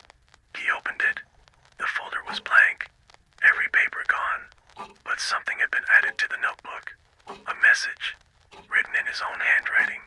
One he didn't remember writing. You're in the room now, even when you're not. After that, things changed. Zaire said the room got colder when he walked in. The lights flickered longer before turning on. And every day, his chair was already pulled out, even if he was the first to arrive. He stopped staying after class. But it didn't matter, because the room had already kept him. Waking rooms don't need you to be present. They just need a trace, a folder, a pencil, a breath. Once they have it, they can find you again. Even in other rooms, even at home, even in your sleep. We found a journal entry from a student who experienced this. They said, I dream of room 14 like it's a memory that forgot how to end. I sit down, but there's no bell. I open my book, but the pages are blank. The window shows nothing but chalk dust swirling in a hallway that doesn't lead anywhere. The teacher writes my name on the board every night, but never erases it. Some nights, they woke up with pencil smudges on their fingers, even though they hadn't written anything. Even though they'd locked their backpack in a closet. Even though room 14 had been boarded up 2 years ago. That's the thing about waking rooms. Once they know you, once they memorize your name, your walk, your breath, they can make space for you. A version of you. A shadow. A proxy. You won't even know it happened. But someone else might. Someone might tell you they saw you walking to class yesterday, even though you were homesick. They might wave at you in the hallway, and when you say you didn't see them, they get confused. Or scared. They might say, you were looking right at me. You weren't. But the room was. It sent a version of you. That's how waking rooms reach out. They borrow. Duplicate. Repeat. Until there are just enough copies of you to keep the class running. Even when you're not there. Even when you never return. We found a substitute teacher who encountered this. She was covering for a math teacher who'd taken leave. Her first day, she said the class ran itself. Students showed up, sat down, didn't speak unless called on. All were turned in was identical, word for word. She thought it was a prank, until she tried to dismiss them early. The room got dark, not all at once, not like the lights went out, just darker, thicker, like the space behind her eyes had dimmed. She said something, a quick apology. The lights returned. The class didn't move. She dismissed them again, this time at the proper time. They left in silence, all except one, a girl in the back, who hadn't been there when the roll was taken. The substitute asked her name. She said nothing, just packed her bag and walked out. But on the board, after she left, there was a message. Don't dismiss them early again. They still need the structure. The handwriting matched hers. She resigned that night. Some rooms remember everything, even the people who tried to change their rhythm, especially those people. Now you're probably wondering how to tell if your classroom is a waking room. The signs are subtle. Here's what to watch for. Lights that flicker in symmetrical patterns. Desks that realign themselves overnight. A dry erase board that is never fully clean. Faint words always return. The smell of chalk even when none is used. Students who sit in the same seats every day without instruction.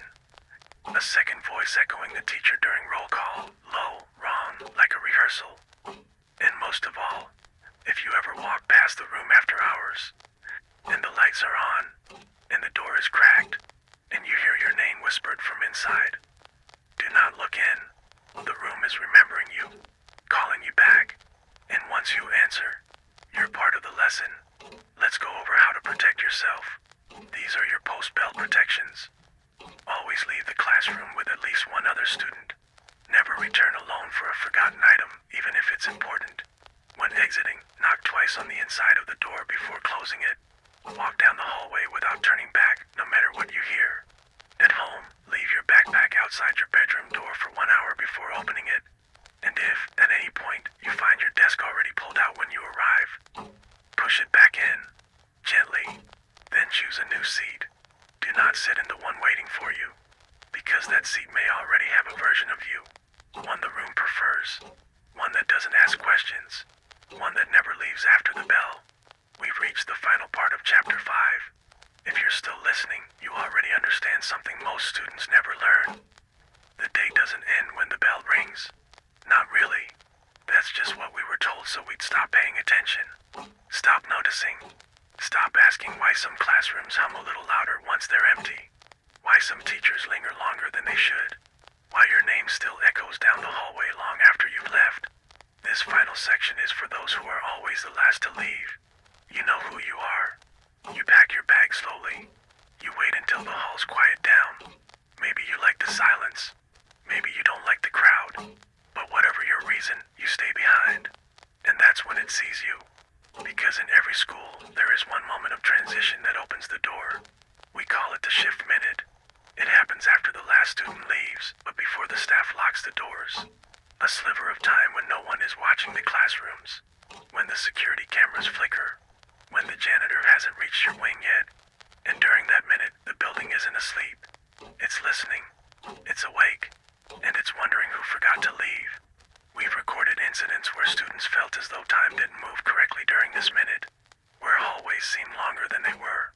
Where the air got thicker. Where the windows darkened. Even during daylight. One student, Jamie, said he stayed after class to finish a makeup test. He looked at the clock. 3:12. Plenty of time. He finished his last answer, packed his bag, stood to leave, and stopped. The window looked different, like it was showing a version of the outside that didn't match the season. The trees were wrong. The light was too gray, and when he blinked, the classroom was full, not of students, but of stillness, like the room had remembered all the people who used to sit there, and wore them for a moment, desk by desk, posture by posture. All frozen, all facing the front. No faces, just forms.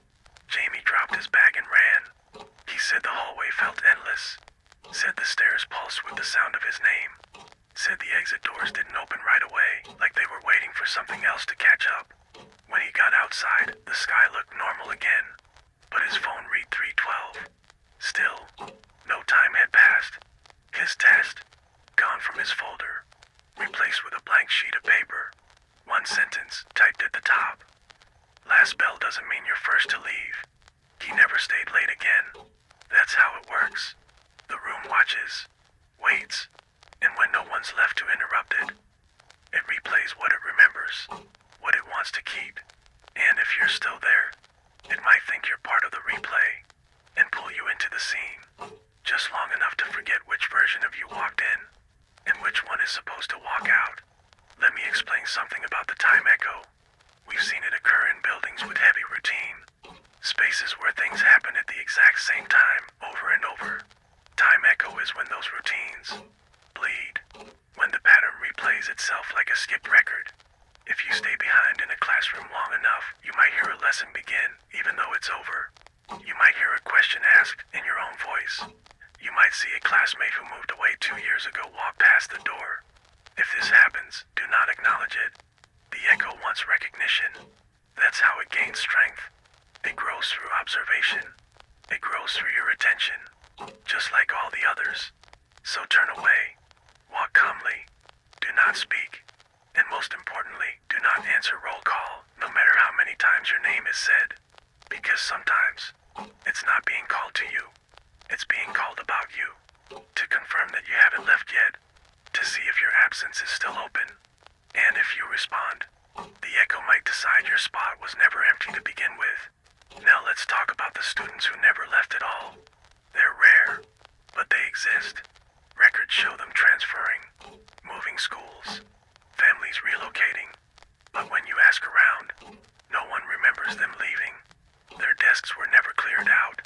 Their lockers still have books in them. Their names are still listed in permanent marker on group projects from years ago. And every once in a while, someone sees them, sitting in the last row, only for a second. But it's enough. One girl said she saw her old lab partner, a boy who moved away in 5th grade, walk out of the science room after school one day. He looked the same. Same backpack. Same shoes. She ran after him, called his name. He turned, smiled, then walked through a door labeled storage, do not enter. When she opened it, there was no one there. Just chairs, stacked, all facing the same direction, all with names carved into the backrests. One of them had her name, spelled wrong, but still hers. That's when she realized the building remembered her. Not perfectly, but enough. Buildings don't forget the ones who linger, even if they try. So how do you avoid being remembered by a room that wants to keep you? It's simple. Be unpredictable. Break routine. Sit in a different seat. Leave 5 minutes early one day, 10 minutes late the next. Never take the same hallway twice in a row. If you drop something after the bell, leave it. Come back with a friend later. Never alone. And if you ever hear your teacher speak your name after class is ended and the room is empty, don't answer. Not even with a joke. Not even in your head. Especially not in your head. Because the room can hear your thoughts when no one else is around. And once it knows you're listening, it might ask you to stay. Just a little longer. Just long enough to forget the way out. Let's finish this chapter with one more phrase. Repeat it silently the next time you're the last one in the room. When the chairs are empty. When the board is clean. When the lights flicker once, but don't go out. See this? This is not my echo. This is not my silence. This is not my room. And then go. Don't pack slowly. Don't turn back. Don't wait for the teacher to say goodbye. Because if they're still there after everyone else is gone, they're not waiting for your question. They're waiting for your place to open. They're waiting for you to become part of the schedule. And you're smarter than that. You know now. You don't stay after the bell. Not ever again. This is the final chapter. Not because the warnings are over, but because after this point, they stop pretending. Everything up to now has been a pattern, a build-up, a way to teach you how to see the cracks in the lesson. The smile, the silence, the name, the mirror, the empty room. They were all leading to this. Because one day, if it hasn't happened already, your teacher will give an instruction that doesn't belong in the curriculum. And you'll feel it before you hear it. The words won't sound wrong, but your body will tense anyway. Your heart will quicken. Your stomach will twist. Your instincts will say, "This isn't a lesson. This is a trap." We call this the final test. Let's begin with a memory. Not yours, not mine, but one left behind. A group of students were told by their teacher to close their eyes for a guided visualization exercise. They were asked to imagine a classroom, not the one they were sitting in, but a classroom from before. The voice asked them to picture the floor, the lighting, the smell of old books. They obeyed. Then came the second instruction. Now imagine you never left. One student, Maura, opened her eyes immediately. Something felt wrong. She looked around the room. Everyone else was still. Eyes closed. Breathing steady. Except their mouths were moving. Whispering in sync. She couldn't make out the words. Didn't try. She stood. Walked to the door. Tried to open it. Locked. The lights dimmed. Not a flicker. Not a glitch. Just dimmed, like the room was adjusting its eyes. She turned back. The teacher was still standing at the board, but now facing the class, watching them, smiling. Maura said she felt her name being spoken, not with sound, but inside her skin, like a hand pressing down on her shoulder from beneath. She whispered, "No," and that's when the lock released. She left. She didn't run. She walked. Slow. Intentional. Because running invites pursuit. She never went back to that school. No one else from the class ever mentioned the lesson. But Maura still dreams of that room. And in every dream, her classmates are still there. Eyes closed. Mouths whispering. The teacher nodding. Waiting for her to return so they can finish the test. That's how this begins. A question that doesn't make sense. An exercise that feels too personal. An assignment with no instructions. A door that's closed too gently behind you. The final test is never announced. It always feels like the end of class. But it's not. It's the end of choice. The end of self. A moment when the room isn't measuring your knowledge, it's measuring your obedience. Will you follow just because they told you to? Will you answer even when the question makes no sense? Will you sit still while something else takes attendance? From the inside, let me tell you what it sounds like. Here are real quotes from final test events reported by students. Turn to page 0. Write your name down backwards, but do not look at it. If you hear a knock, do not answer until it knocks again in the exact same pattern. Imagine what your name would feel like as a shape. If you see someone standing in the hallway who looks like me, don't make eye contact. That's not part of the test. Today's assignment is to remain silent until your desk is no longer yours. These instructions are always delivered calmly, professionally, with a tone of authority you've learned to trust. That's the point. It uses the structure of education to rewrite you, to open you, to slip something inside the space where a question used to live. That's why the final test isn't about knowledge. It's about compliance.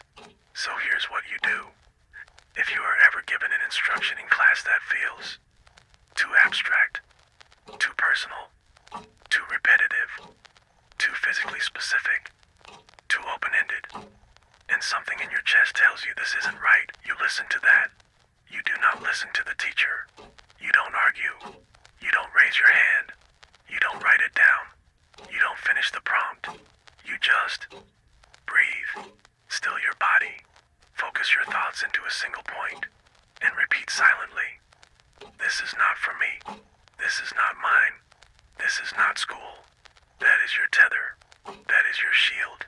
Say it once. Only once. Any more, and it becomes a ritual. And rituals are what it wants.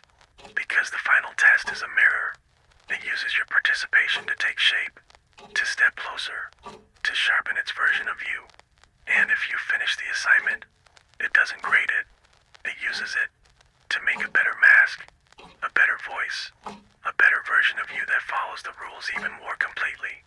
Let me tell you about the completed student file. This one was flagged, but never confirmed. A girl named Breyer scored perfect marks. Never absent. Never late. Every paper turned in early. Polite. Smiling. Never disrupted class. Never raised her voice.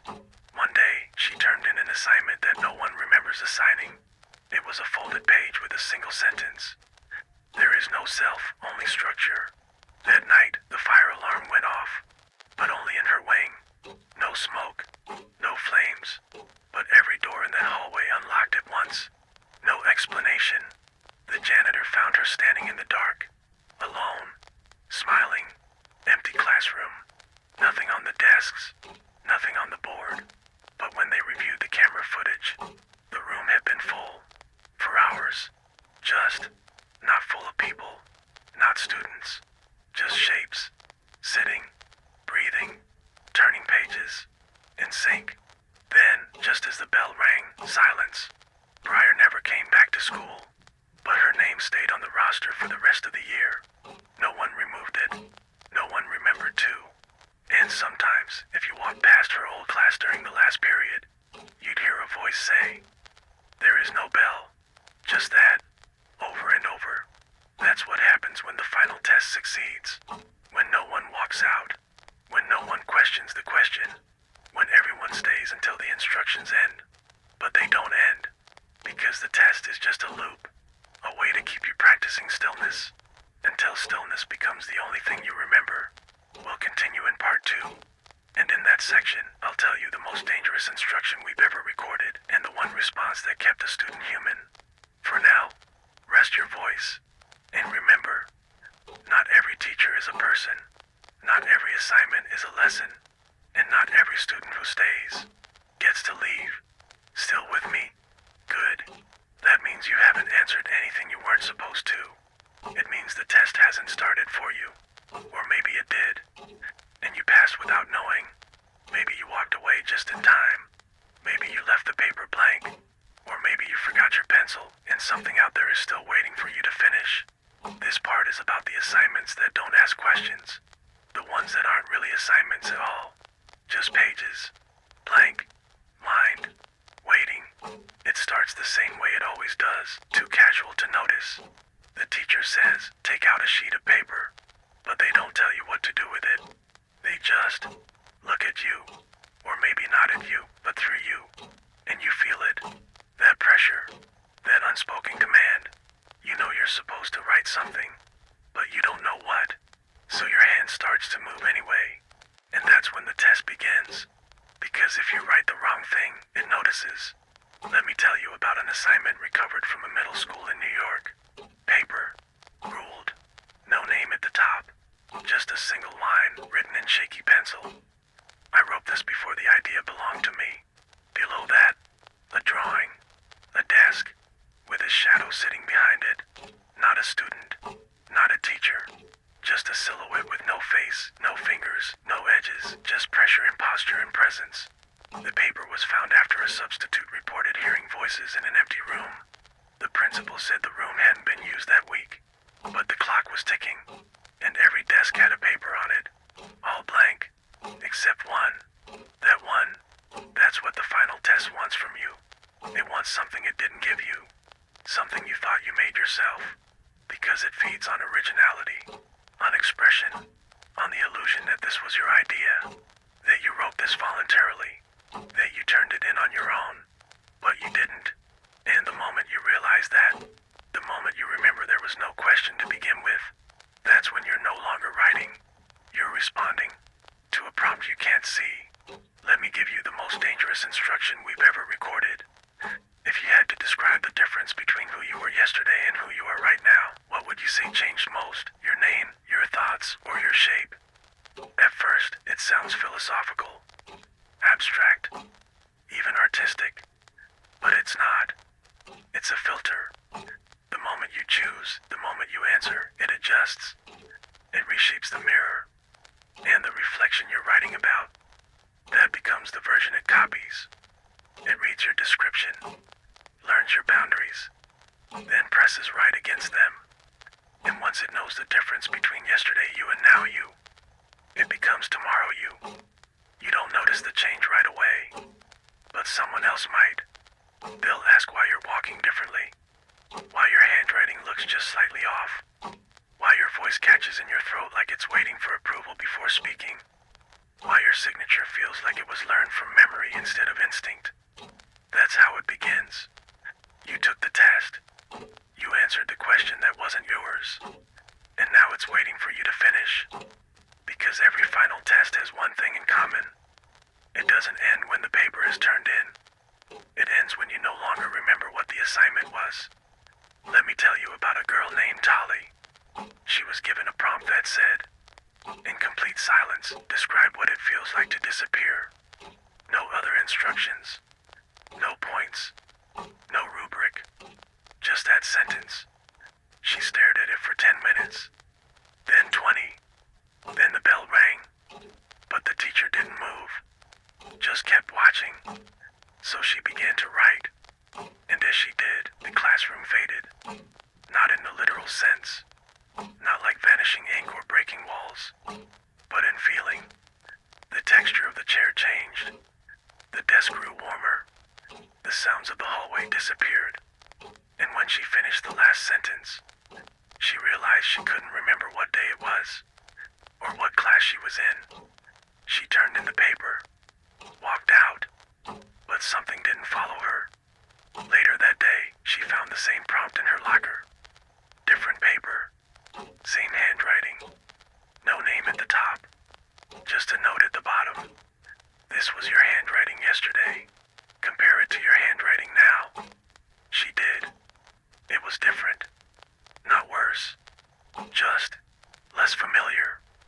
Like it had learned how to look like hers. And now she wasn't sure if the new version was better. Or if it simply belonged to someone else. That's the trap. The test doesn't want answers. It wants dissonance. It wants to wedge itself between who you were and who you think you are. And then grow inside that space. So what do you do when this kind of assignment lands on your desk? You don't refuse it. That's too obvious. It'll know. Instead, you finish it wrong. Completely wrong. Answer nonsense. Answer with lies. Write backwards. Use symbols you invent on the spot. Write a single sentence over and over until the paper wears thin. This is not my thought. Then hand it in. Let it get confused. Let it try to make a shape from noise. Because noise is safe. Noise doesn't cooperate. And if it gives the paper back, don't open it. Tear it in half and throw it away outside. Not in the classroom trash. Not near your desk. Far from the school. If possible, bury it. Because you don't want to be near it when it tries again. And it will try again. In a different format. A different teacher. A different tone. Maybe even in a dream. So let me give you the last defense. If you wake up with an assignment you don't remember receiving, whether it's a question in your head, a phrase stuck in your teeth, or a shape you feel compelled to draw, say this aloud before your feet touch the floor. I am not enrolled. I am not responding. This test is over. Then write your name on your mirror in soap. Not marker. Not ink. Soap. A line between reflection and real.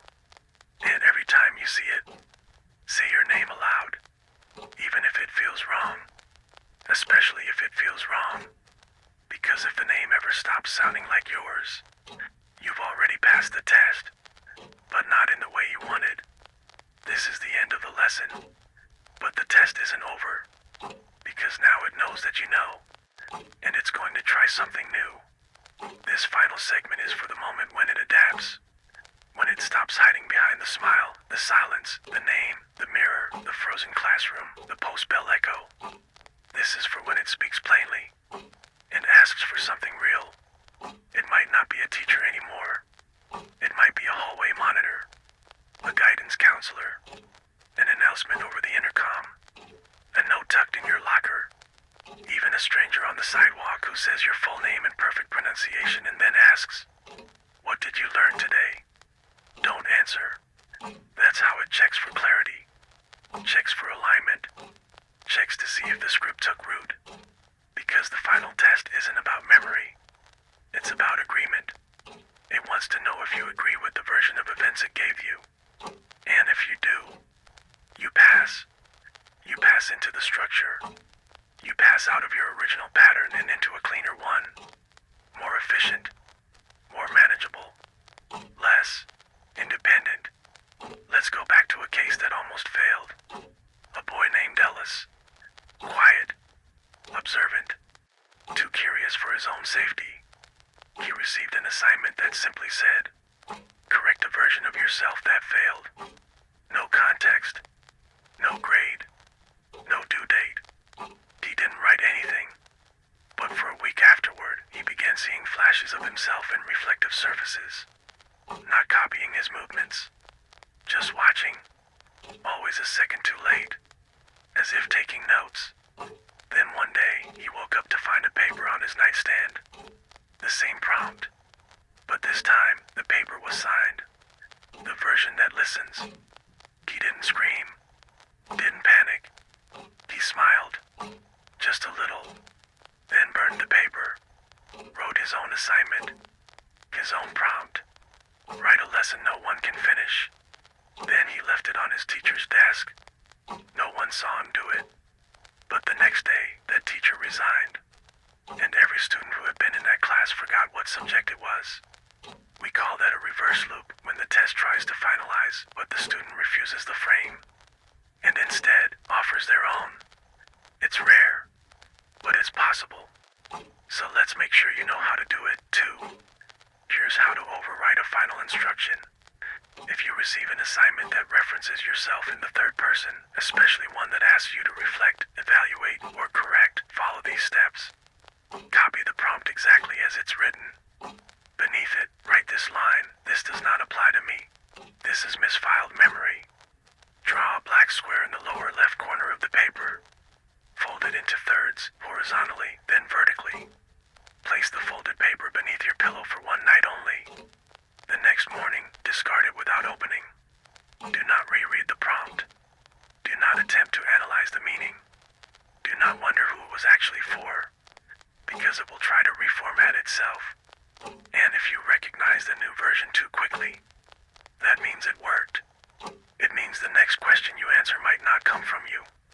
Here's what we've learned about finalized students. They stop using contractions. They avoid eye contact, especially in mirrors. They pause before answering even simple questions. They hum without realizing it, often the school bell melody, but reversed. They write notes that seem helpful, but only confuse the reader. Their handwriting improves, but no longer matches their old assignments.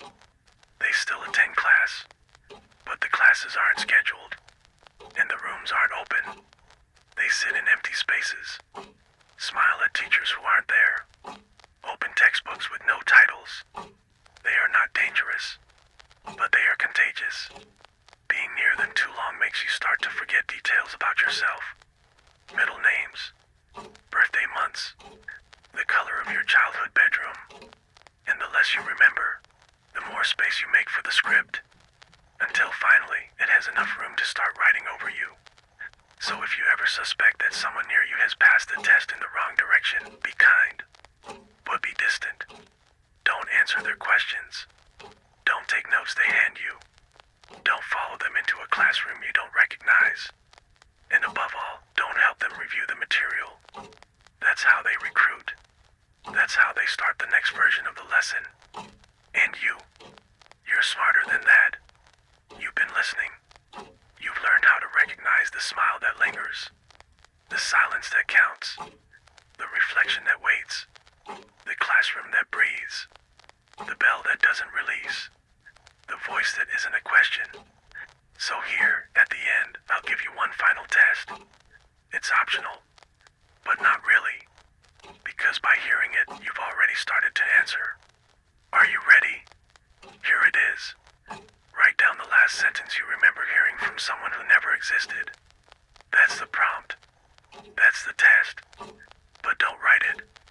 Not now. Because the moment your pen touches paper, it'll know you're listening again. So instead, say this aloud. I remember nothing that was never mine. I answer only to the voice I recognize. This test is over. Then tear the page. Shut the book. Turn off the tape. And walk out. The right way. The quiet way. The way that doesn't echo. Because when the school tries to call roll tomorrow, and the teacher says your name, there won't be an answer. Because you left. And in the version of you that stays behind, it doesn't know how to speak anymore. Only to listen. Only to nod. to smile. End of chapter 6. End of file. You may now close your eyes.